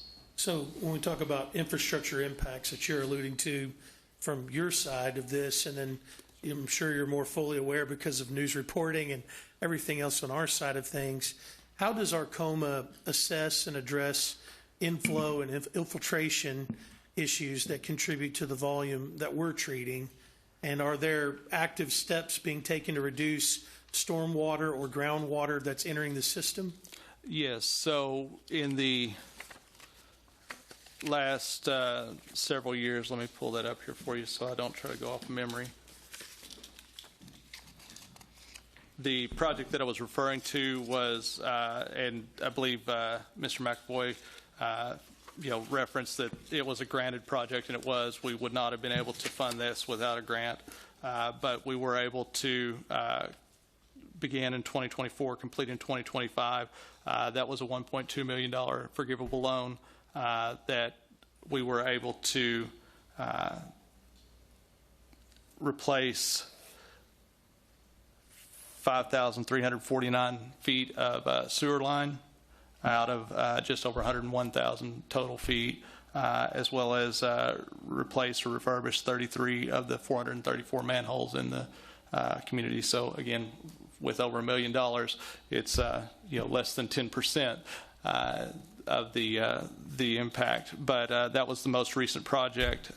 In 2021, we had a remediation project for manholes themselves, specifically as we had determined through some smoke testing, a number of manholes that were in bad need of remediation. That was a $500,000 project. That was unfortunately not a grant. That is a financed project, so that is one that we are currently making payments on. In 2013, so backing up before my time, the largest of the recent projects was a $3.2 million USDA loan. Again, unfortunately not a grant, but one that we are on a 40-year payment plan for that addressed both sewer and freshwater infrastructure. So yes, we also have on the water side some other smaller projects as well. We were able to get a grant for a little over $100,000 to replace some fire hydrants that were leaking and contributing to water loss there. We were able to finance the replacement of our water meters with what were to be more accurate and remote readable water meters. So we have, I think it's fair to say we have not made the progress that anybody on our board or in our city would want us to have made. We have, I believe, put out more than a fair effort in trying to make that progress. We haven't seen the results that we've anticipated from these. We have seen progress, but not to the level that we would like to have seen. I'm going to skip 3 questions for the sake of time, and you've done well to speak to at least the gist of the tone of those questions.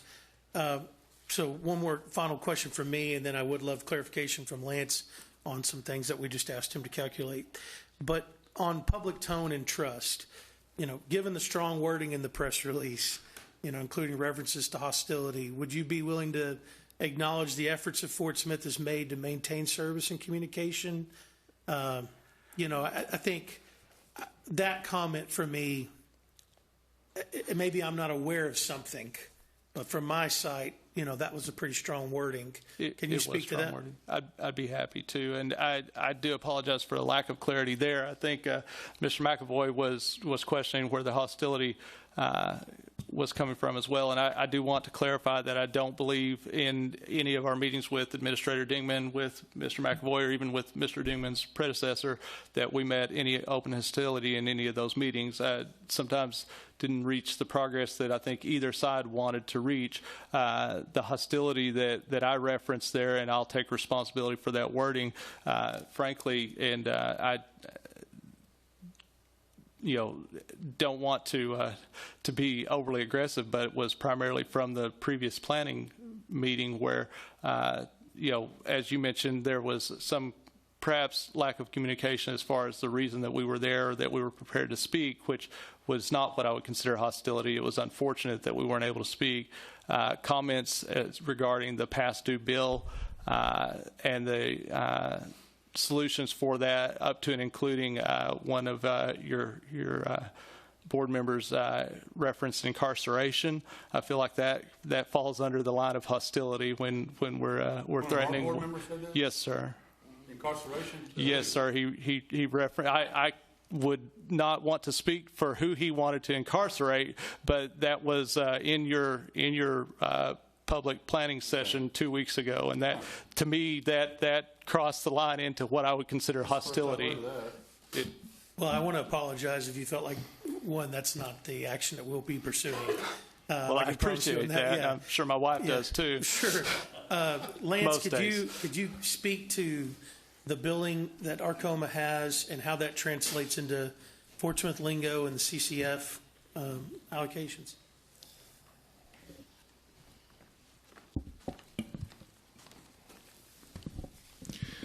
So the $11.40 for the per 1,000, that's the equivalent of $8.53. The $12.80 for the next tier is the equivalent of $9.57 CCF. The $14.20 is the equivalent of $10.62. And then the $15.60 is $11.67. I will point out that their base fee is much like ours. It includes no volume. Theirs is $35. Ours is $4.50 currently. So, Lance, just from your expertise, sitting here, listening to this discussion with Mayor Johnson and Vice Mayor Weatherford, right? Hearing the comments, has there been any revelatory knowledge or even ways to achieve middle ground based on some of the questions and answers that you've heard? That would be up to the board. Thank you. I would say, the tension I feel before I relinquish my time is those seem like fairly high rates, for coming in at wholesale purchase at $250.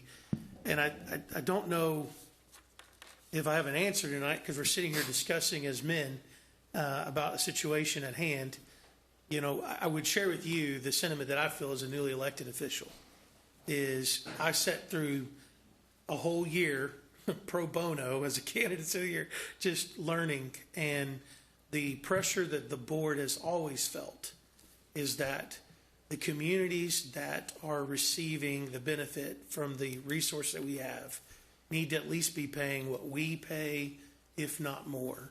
And I think that discussion was brought up so many times that it is ingrained, and truly where I'm at, although I don't wish any struggle upon anyone, is that that's a standard that I feel that I should operate by. That, our residents around us need to be putting in that fair share. At the same token, I am sympathetic to the idea of some sort of graduated scale, as I referenced in that past Tuesday meeting where y'all didn't get to speak, but I talked about, is the goal trying to get here, and do you try to get from here to here just like that, or is there a middle ground to grab? The one thing I have appreciated in your conversation with me is that you are making improvements to your systems and things of that nature, and so are we. And so in so many ways, we as elected officials need to take care of our people. So I appreciate your willingness to be here tonight, to sit here, and I'm hopeful that this is just a beginning of a conversation that this board can continue to have with other boards, and that's why I wanted to have this discussion tonight, so that some of the shock and awe of this can kind of have its proper place, and let's land the plane here. So thank you, Mayor. Director Rigo. Thank you, Director Kemp, for your help leading this discussion and making sure that we're having a productive dialogue. I have a question and then a statement. What's been because obviously you're a small community, and you're like many small communities, you experience challenges with water and wastewater handling and delivery and all these sorts of things. What, if anything, has been the perspective in recent years from Oklahoma City about assistance for small communities, where they stand with water and wastewater? And the reason I ask the question is because the last handful of years, Little Rock here in Arkansas has taken a real interest in what smaller and medium-sized communities are or are not doing as it relates to wastewater and water systems and things like that. And so, what, if anything, has been have you all heard from Oklahoma City? Through the arm of the USDA and the state representation from that, they have obviously been instrumental in providing funding. But as far as feedback, guidance, or even if you would, interference from the state capitol, there's obviously there's ODQ that we are responsible to report to, just as your state agency you report to. But I have not seen in my time here, and Vice Mayor Weatherford may have a different recollection, but any significant dialogue with the Capitol? No, not with the Capitol, but with OMAG and some other organizations. We have had conversations with them, and we get as much advice as we can possibly get. Thursday, I've got a meeting in Tulsa with some engineers, which have given us free advice. So I just have to go there, bring in plans, bring in everything, and see what they tell us. So sure, we are getting as much help as we can, as quickly as we can. But understood. Well, and my point that I would make, so am I understanding correctly that there's the most recent agreement was from 2013, and it was a 10-year agreement, and that's no longer, literally in force. We've been sort of operating, under the terms, broadly speaking, of it. I would just ask, now that we're all here, not going to happen tonight, obviously, but we're all here, we're sitting close, to one another. There's no, got hey, we try to connect with this party here and this one there and that. I mean, I would just ask administration, to please, Mr. Dingman, let's, however we decide and however the decisions are made to move forward, we do, I think, at minimum need to get back into operating under a current service agreement with our neighbors. I don't think that it's really correct or likely sustainable to just sort of proceed under the expired agreement. And so, I would hope that, Mr. Dingman, you're able to exchange contact information. I'm sure you have already with the mayor, and that, that there's a line of dialogue going on there. So, thank you. Director Savage. Mayor, I was reading out a press release. I got a press release last week that it said you have an 80% water loss. Yes, is that correct? That is correct. Current water loss is approximately 80%. Of course, we're here today on the wastewater side, but all of that does heavily factor into the finances for our utility in total. Yes. Yeah. So let me ask you this, Mayor. What's getting me is this has gone on for 3 years, and the board has no knowledge of this till recently. Who were you dealing with 2 or 3 years ago about this? Who brought this to anybody's attention that there's a problem here? So, with full transparency, with both our water loss and our I&I, those issues have been something that have been ongoing, and we've been fighting longer than 3 years. I believe the 3 years you're referencing is the past due balance for one of the accounts. Right. Yes, sir. But the billing office obviously is well aware of it. Mr. Dingman's predecessor, we met with him. We've met with Mr.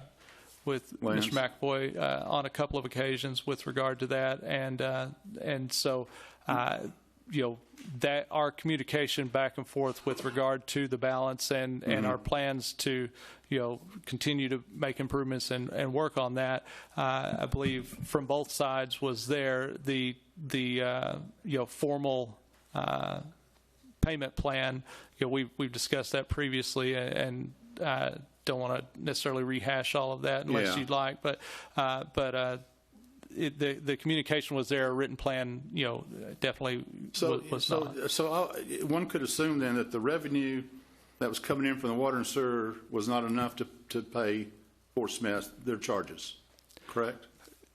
Over that period of time? On average, y'all were behind. In other words, you're all behind every month. On the sewer side, on one account, yes, sir. Our water has remained current. On the sewer side, yes, sir. And that's why, and I'm happy to pass these forward. We discussed when I mentioned the rates, those were from July 1st of 2024. Our rates have been adjusted since 2007 in 2011, 2019, January 2022, March of 24, and then July of 24, as we've continued to work from our side on not only the infrastructure but also our rate schedule to try to meet those obligations, because it's not something that we are in any way ignoring. Yeah, I understand that. And as Director Kemp said, I want to reach an amicable solution with you all, just like the mayor said, you're our neighbors.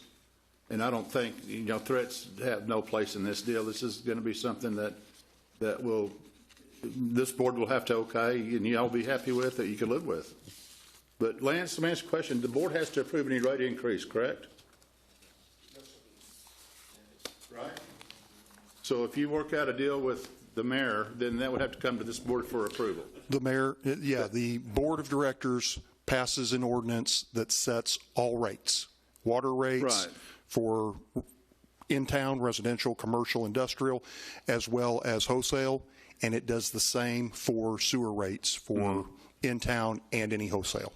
Any wholesale. Okay, there's no true-up with Arkoma, is there? There is no true-up. Like there was with Van Buren? Correct. The true-up with Van Buren was court-ordered during a mediation. It is over. Yeah, it cost us $250,000. But, so what's the next step with Arkoma now? Waiting on direction from the board of directors, sir. Okay, thank you. Thank you, Mayor. A couple of questions, and I'll go to Director Kemp and Director Settle. What's the population of Arkoma now? Our current population is a little under 1,900 individuals. The sewer system encompasses just over 610 households. I believe 613 is the last count that I had. Okay. And septic's the rest, I guess? There is a portion that's on septic, yes, sir. The residences south of zero are not on our water or sewer. We do have a handful of residences that are on Arkoma water. You're charging availability fee, sewer availability, like we do? We require, if sewer is available, they are required to be connected to the sewer. There are areas, like I said, geographically that they are not. Our sewer system encompasses about 1.5 square miles. Okay. Thank you. I'm sorry, Mayor. Go ahead. Okay, no problem. Is there any new development planned or otherwise for Arkoma? I'm sorry, new residential development? Yeah, new residential. We do have a developer that has reached out and expressed interest. We have had some meetings that they are interested in developing an area. Yes, sir. That hasn't been approved at this time, but it is something that they have proposed for an undeveloped tract of land towards the south end of town. Okay. We have Dalton Person here with us. And Dalton, you have any comments you'd like to share? Well, I represent the developer. Okay. Just for context. Yes, please. It's Fianna Properties LLC. The board's familiar with them probably from several years ago. And the proposed development is in Arkoma, and it is 176 lots, which equates to 175 residential real property tracts, and then a park that would go with it. And so this is moving quickly, and the developer is looking to get started quickly. And I think you can imagine why with FMS, right? To provide a good number of lower cost homes at a price point that is going to be appealing to a lot of families moving to the area, because we know from studies and feedback that what a lot of these folks are looking for is newer, lower cost homes. And so Arkoma provides that opportunity. And I fully believe that if we don't provide that here in Fort Smith, there in the Fort Smith area, really, because what's good for Arkoma is good for Fort Smith too. They're going to look north and commute, and that's what we don't want. So the developer is looking to move aggressively with this, and what the developer has proposed, of course, it's pending approval by Arkoma's Board of Trustees, but I have prepared a development agreement and sent it to their city manager, is the developer would pay for the late or for the past due balance up to $120,000. So the developer is willing to pay for that up front to take care of that. What the developer would request of the city of Fort Smith in return, of course, it would have its own development agreement with Arkoma, but what it would request from Fort Smith is that there be a new contract in place. Because the last thing a developer wants to do is invest in developing 175 residential lots without knowing what the rates are going to be for water and sewer, right? Or if an agreement can't be reached, if the city's going to say no more taps, right? That's the last thing any developer wants, particularly when you're talking about a town where this development is going to be more than 25% of the active customers that they currently have. So what I would request of Fort Smith is if Arkoma approves of the development agreement, their Board of Trustees, that a contract be reached, you know, conceivably somewhere between what they're offering and what you're offering, right? And that be reached with all due haste so that this can move forward, and at least there's going to be knowledge of what that is. A 5-year agreement, 10-year agreement, whatever it needs to be, but it's unsustainable to move forward without a contract in place. And for this board's knowledge, they have offered to pay for the entire past due balance. Is that a possibility, Jim? Thank you. Is that a possibility? Okay. Well, okay. Director Kemp, you were next in the queue. Thank you, Mayor. I just wanted to say kudos on a couple things that have been brought to my attention as well, that you have discharged less wastewater than water that you've purchased in 2023 and 2024, which shows the sewer improvements are working based on your data. So there is something to be said and shared among us as my colleagues, about the improvements that you're talking about are working to the effect that they are. The rate changes are encouraging to hear as well. I heard you say at least a couple times that you guys have raised rates and addressing the conversation. And a question as well, the large amount of money that is accumulated really is connected, is it not, to the 2019 floods? That does directly correlate, yes, sir. That anytime we have a significant flooding event, our system, your system, everything is overwhelmed. I do believe that, and I'll have to apologize, some of this was before my time, so I'm working off of data and information that I've had to gather, but that there were a couple of times where the readings exceeded the physical capacities of the system. So, it was apparent that the readings could not have been accurate at that time because the system couldn't physically pass that much in the time frame. The city of Fort Smith on at least one of those occasions has made adjustments for that with those understandings. How close we got and whether or not we under overestimated would be up to interpretation, and probably both the city of Arkoma and the city of Fort Smith would feel that we're each on the short side of it, because that's the way those things typically go. But yes, that flooding event, to answer your question, was the tipping point for the past due balance. And I think that began just a situation where they're trying to make up ground but couldn't make up the enough ground, making rate changes, making infrastructure improvements. But along the way, what really backlogged us is this 2019 flood. Right. Okay. And then, pardon. no, go ahead. I was just going to say, I want to bring that up because it seems as if, well, then, how did this come about? And it seemed like, is this just gross ignoring of a bill that wasn't paid, but it's really connected to a flood? Right, and to that end, as we've discussed on a couple of occasions, the lack of a formal repayment agreement, that does not mean that we had not been working towards repayment. At one point, I believe we had that balance down to under $17,000. So it had gone to over $200,000 at its peak. It had been down to under $17,000, and then more recently, due to some additional inflow issues, has. But some of those inflow issues have probably been addressed in your improvements. Is that correct? We are hopeful, and our indications so far are indicating that they have helped.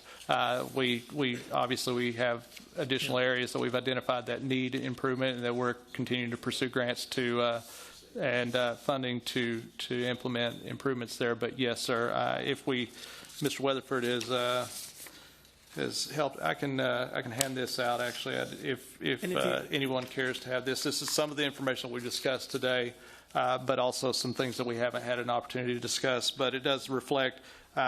He's actually broken that down as because rain totals year to year change. So he does have the total outflows or average outflows per month, but also has it broken out with outflow per inch of rain, and that is something as you look at that, you can see from 2020 to 2024, pretty not only significant but consistent improvement on that. So it is something that is not where we want it to be, and is not in what I would call a good place, but it is over the last 4 years consistently showing improvement. Well, for the sake of time, let me move to three things on this real quick.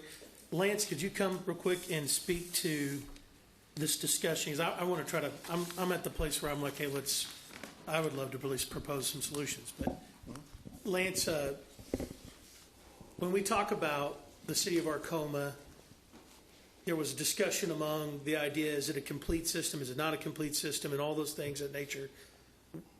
Why did we and should we consider them as a wholesale customer versus a retail customer? Could you speak to the wholesale customer, retail customer requirements? Yes, so wholesale they are their own entity.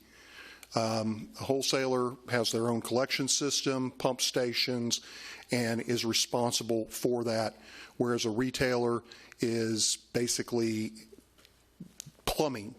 So you have plumbing that then discharges into the collection system, whereas a wholesaler has a collection system that discharges into the collection system. And by your definitions that you've just spoken to, what would the city of Arkoma need to pursue to be a wholesale customer?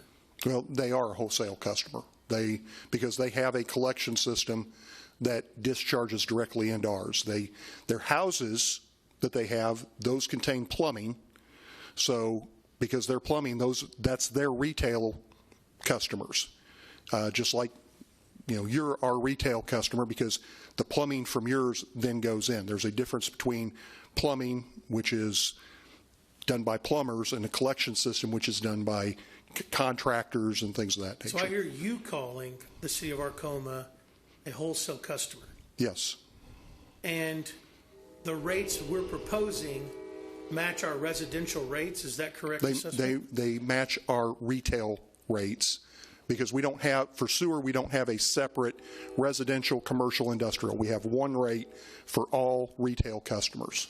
And it matches that based on the fact that they're using the collection system, the storage at our Mill Creek pump station off of Navy Road, our pump station off of Navy Road, and all of that to go into the treatment system. So just like you would use the collection system to get your waste to a treatment facility, they're using the collection system to get their waste to our treatment facility to treat. Thank you, Lance. Mayor Johnson, when you hear that, can you help explain your perspective and your point of view in regards to retail customer versus wholesale customer? Sure, and I would agree with Mr. McAvoy that we do, once we discharge to you, it does travel through the lines to your treatment facility, and that's why I say, we're not expecting a free service.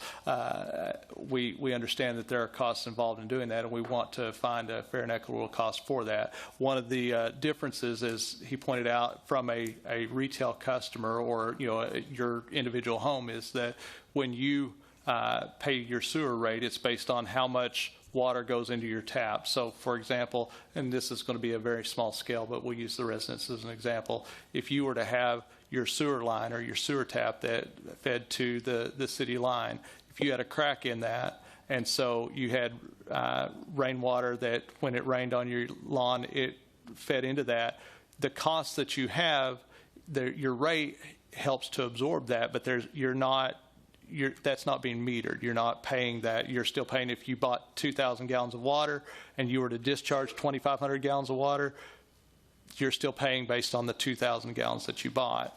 Our residences, for example, on average, they buy from the municipal authority, from Arkoma, they buy about 2 million gallons of water in a month.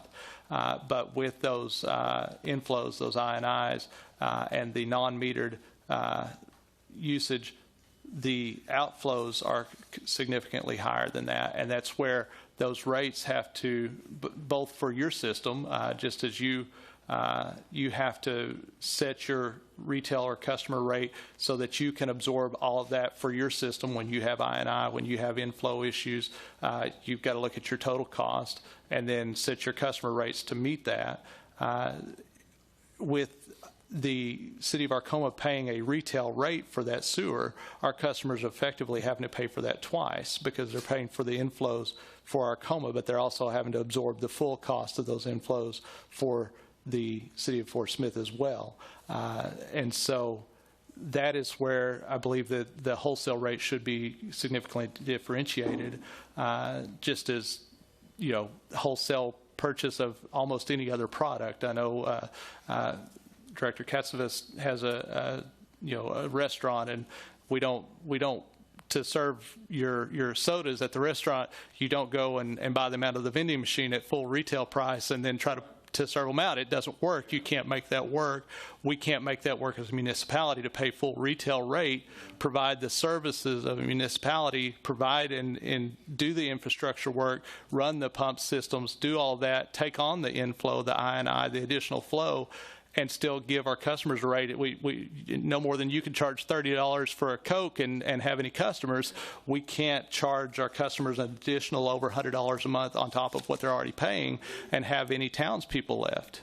So when the city of Arkoma has been offered, in regards to what we've heard from Mr. Persons, will that plan by developer, is that favorable to the city of Arkoma? Is the city of Arkoma going to have to vote to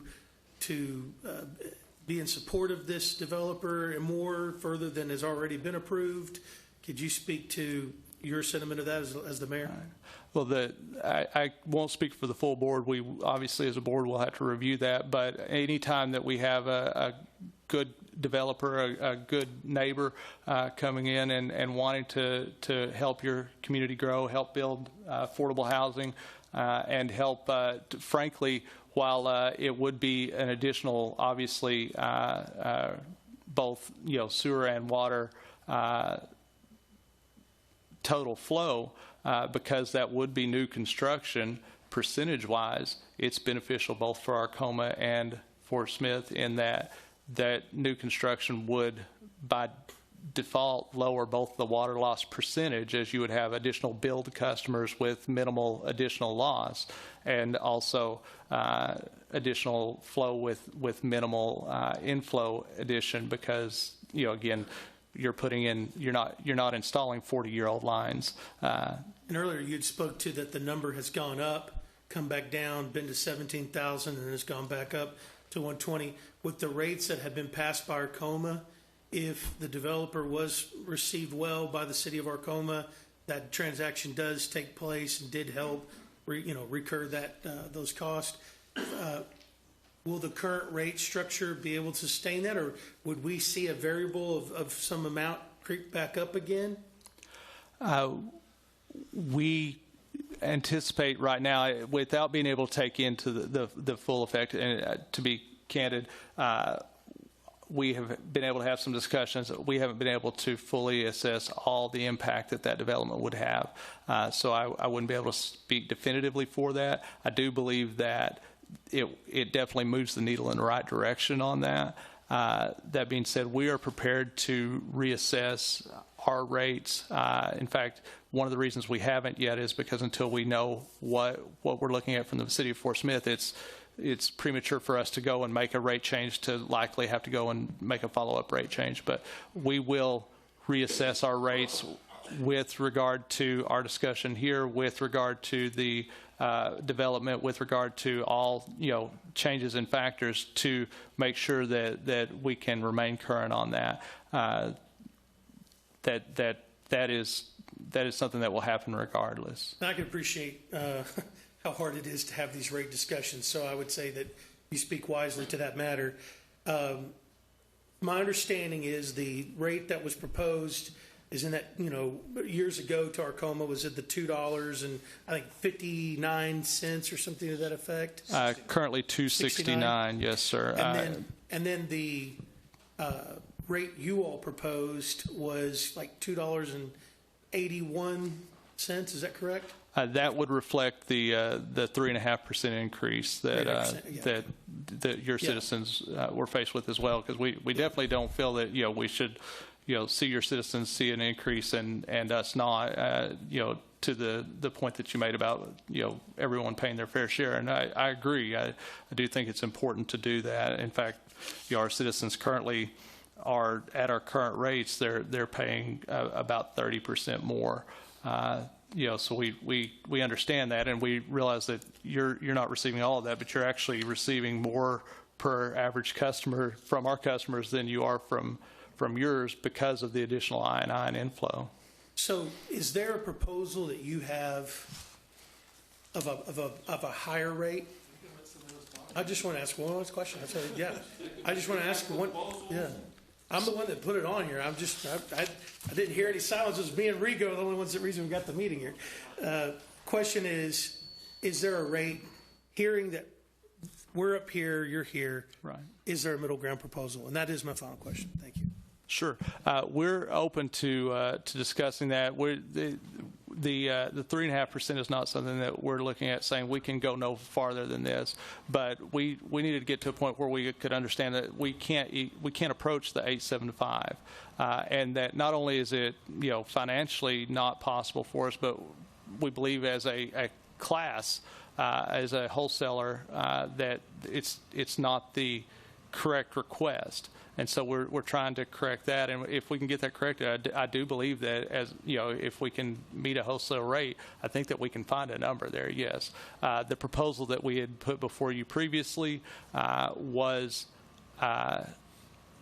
it reflected the rate that the board had passed. It was an effort to allow for the uniformity of rate by changing the metric and how it was measured. Instead of doing it off of the total metered volume back, it was off of the billed amount to our customers, so that they would be paying basically however much water we sold to our customers, you would be getting the $8.75 per CCF for that volume. I don't believe that's necessarily the best proposal. I don't believe it's the best way to do that. I do believe as a wholesale customer, if we're treated as a wholesale customer, total inflow, total metered rate is the appropriate measure. But if we are to be treated as a retail customer and pay a retail rate, then the proposal was to meter it based on that billed amount.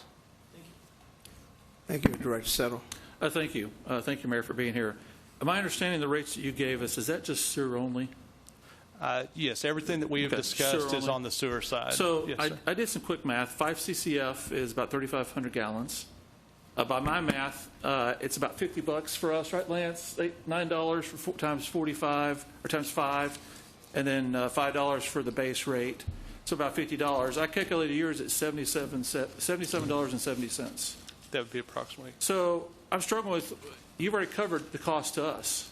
No, sir, because again, I mean, 77 is more than 50. it is, but Okay. again, that goes to the difference in measuring. So, Well, I did we were- measure it right. It's 3,500 gallons apiece. Right. So No, sir, I apologize. I equal 3,500 gallons apiece, so it's 5 CCF. I did 3,500 sir. gallons. I get $77.70. Right. We charge you 50. So you net 27.70. No, sir. Well, I'm struggling with that because Right. That's what I'm trying to explain, sir, if you'll allow. The rate that we pay Fort Smith is based on the total metered rate of sewer going back to you, not on what the amount or the flow that we bill our customers. If we were to do that just on the amount that we bill our customers, you would be correct. If we paid you for example, if we sold $2 million, 2 million gallons of water, and we paid you for 2 million gallons of sewer, you would be absolutely correct. But if we sell 2 million gallons of water and send you 7 million gallons of sewer, then there is no clearance there. I understand that, but to the board, you know, the public trusted us when they passed the tax 2 years ago, the 3.5% rate increase after 4 years. The public trusted us with this last election, and they voted it in. We do not have a wholesale, anywhere I can see any documents, there's not a wholesale sewer rate anywhere. We have less than 20 customers that are outside the city with sewer. Everybody pays the fair share. If we go towards a wholesale rate for somebody, we are going to have citizen after citizen after citizen asking for that rate to us. What's the difference between Arkoma and Dollar General down the road, or ABB down the south, or your house or my house, or your house or anybody else in the city? I understand you could get inflows coming in for rainwater. So does our sewer system when it rains and floods. And it overtasks Lance and the team. And we got EPA down here, and we got a consent decree. But to me, we all pay the same. If we're going to discount for one, we discount it for all. That's the only fair way of doing this. Because if we don't, we are going to have citizen after citizen at our door asking for what the rate we give them.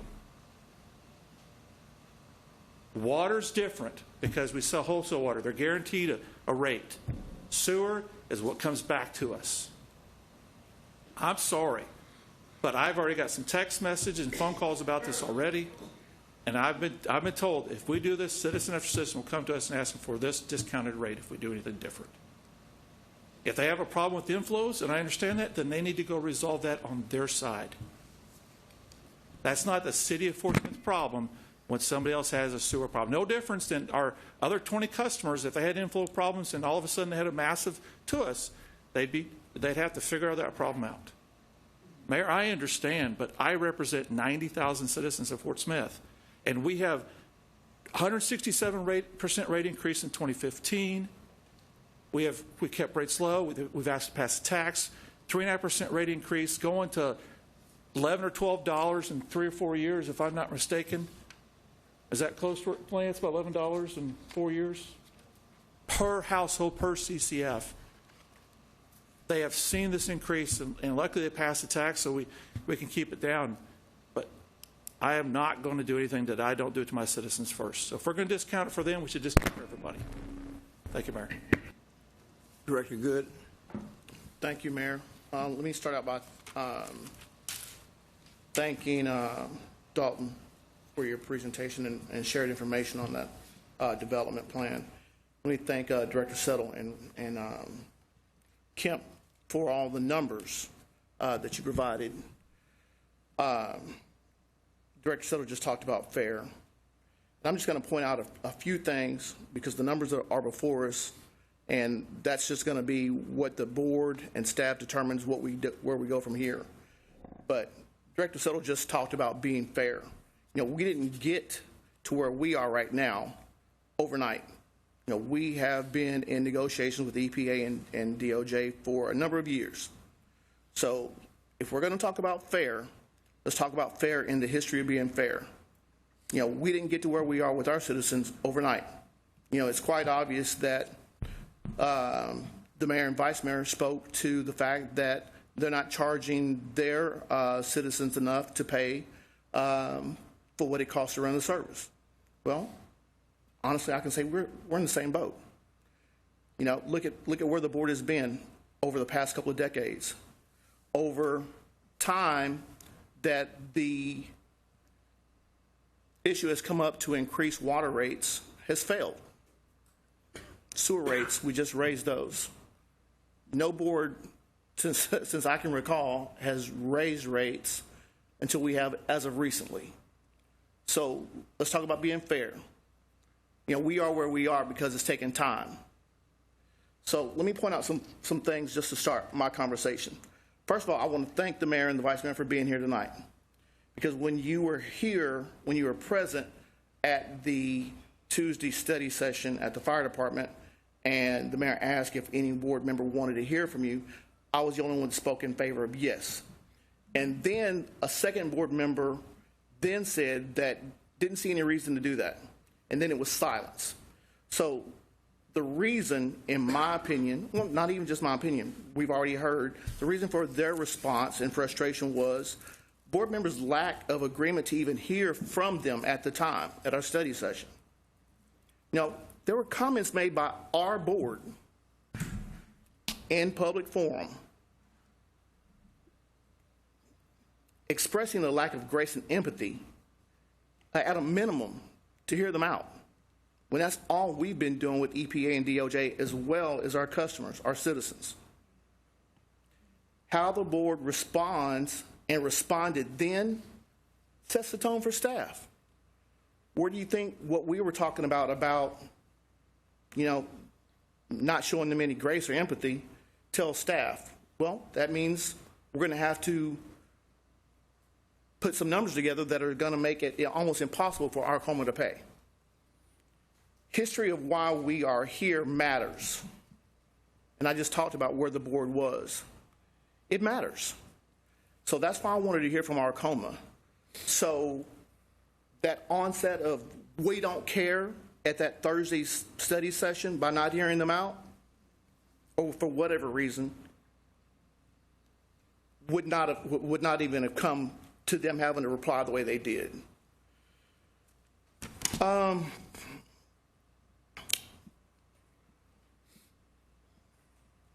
Yeah, I've already said that. I'm not going to talk about.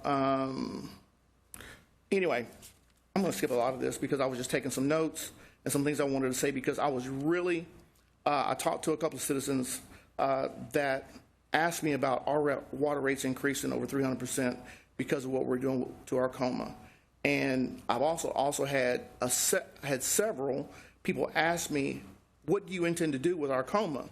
You can't make them pay what they can't pay. You know, it's squeezing blood out of a term is what they said, whatever that term is. But I do know this, that turning their water off is not the answer. Prosecution is not the answer, or anything else heavy-handed is not the answer. It's only going to come through conversation and reaching some kind of middle ground. And you guys have talked the numbers out. You know, we're not going to let Arkoma down the vine. You know, we're not going to give them so much grace that they pay nothing, so we're not going to pay their way. So it's got to be some kind of conversation where we meet middle ground. And again, thank you guys for the numbers, but you know, we're not going to let Arkoma fail. If they fail, we fail. Thank you. Any other comments from the board? Director Kemp.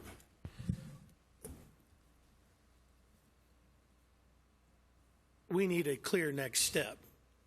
This discussion needs a clear next step, not a unended thing here. And I'm just reminded. I think we need two other board members here to finish that discussion. No, I'm not advocating to make a decision tonight. I just think there needs to be a clear next step, and I would actually share your agreement that it should definitely involve them.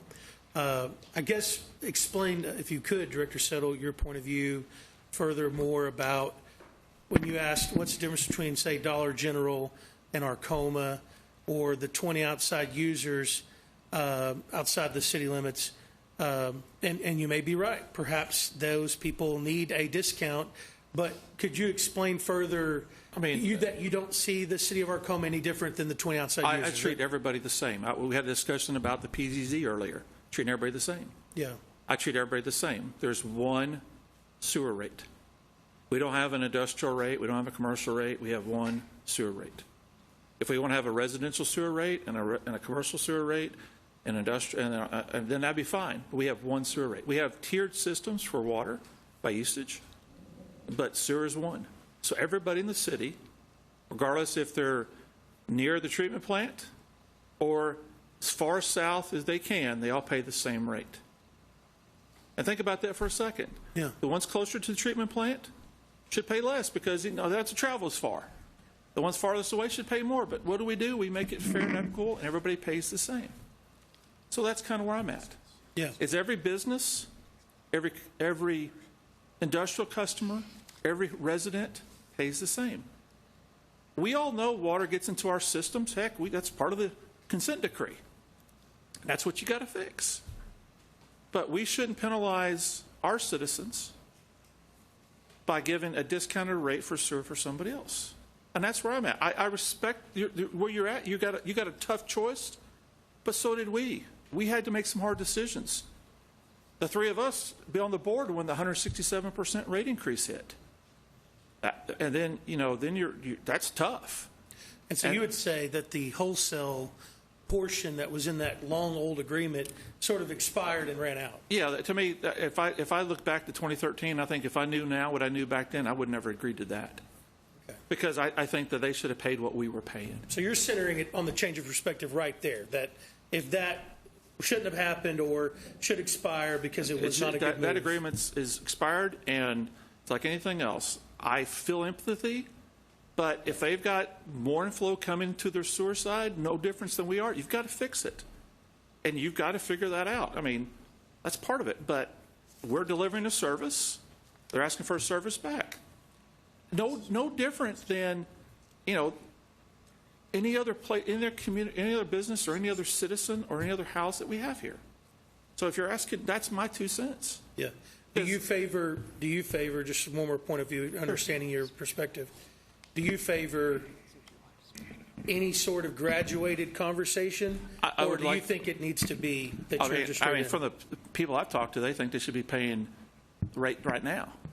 But I'm willing to listen, but I'm not going to be something that's, 5 years? No, I'm not going to be for that. Sure. I mean, if you're asking my opinion, that's where I'm at. I just think that our citizens have trusted us. When we told them pass that tax in 2022, 4 years without a rate increase and 3.5% after that. We've stuck to that. And then we said, hey, vote this tax 2 weeks ago, and you redo what we did.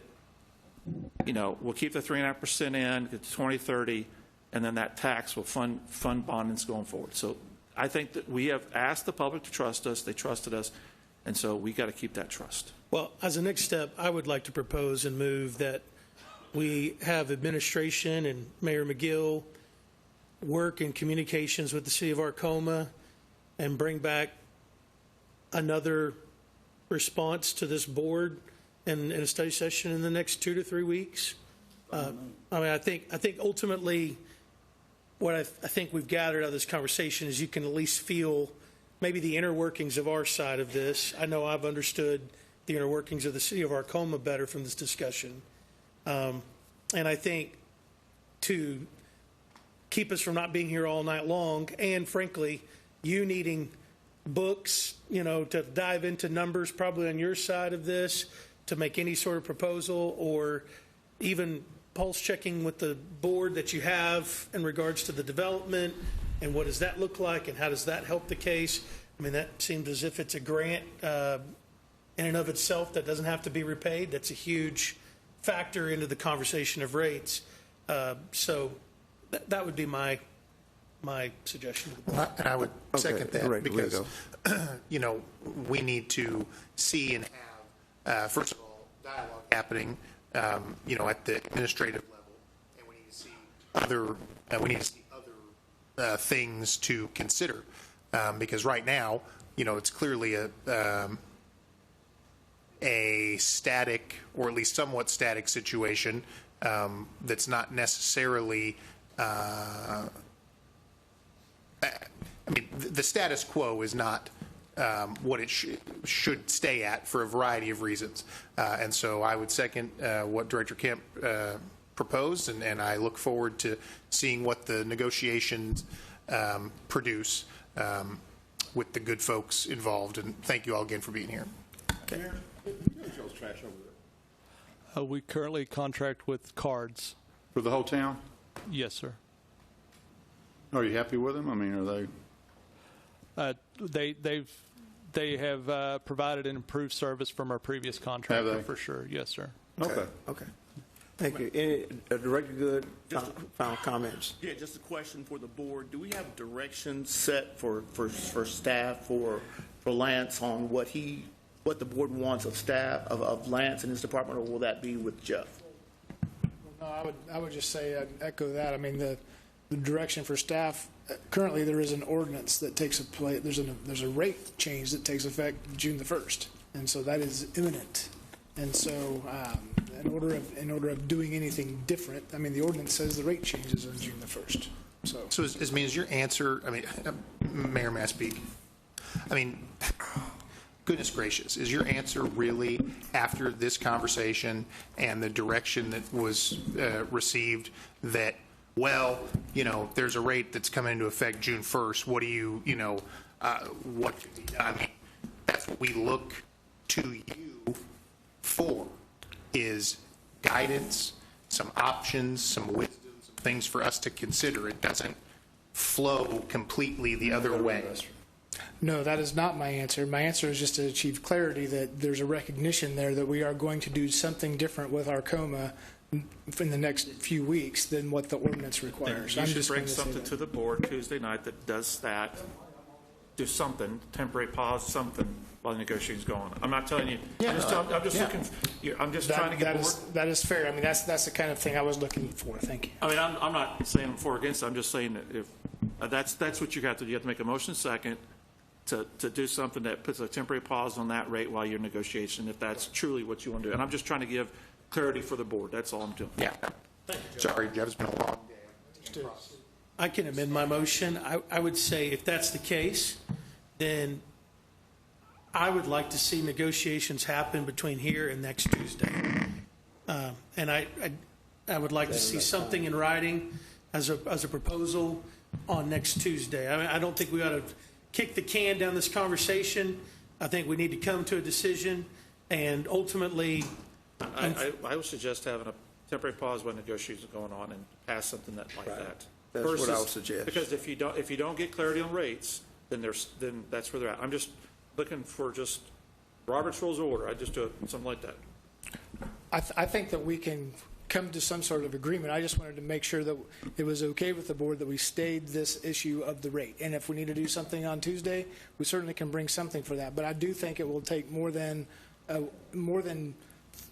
3 days that we have to put the packet out for next Tuesday's agenda to come to something that's agreeable to everyone. Is 2 weeks going to be able to happen?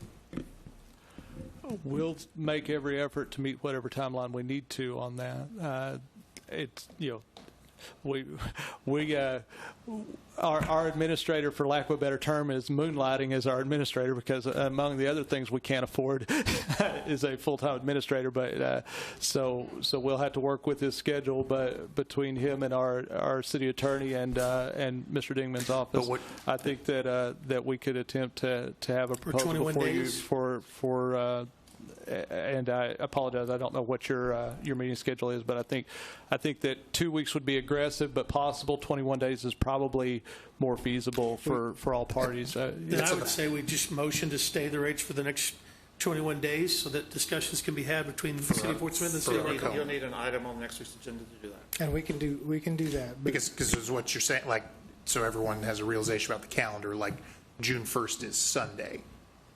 So in you know, even before our next meeting. So what you're saying is that, you know, the suggestion that you made was to have a item up for consideration on the 3rd, putting some sort of temporary stay for a negotiating period on the implementation of the new rates as it relates to Arkoma. Yes. Yes. Yes.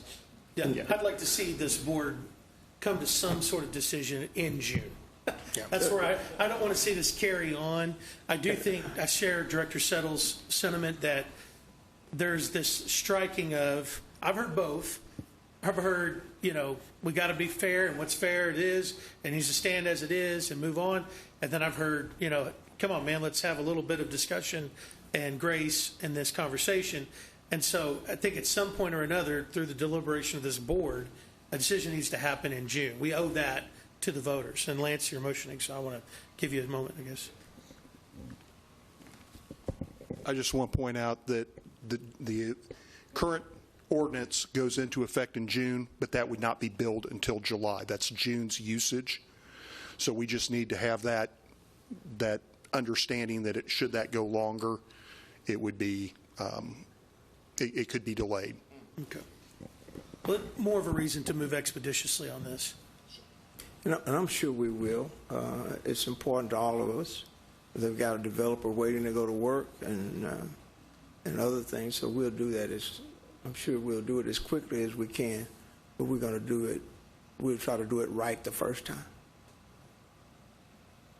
Anything else to come before the board? Okay. If not, you've looked at the agenda.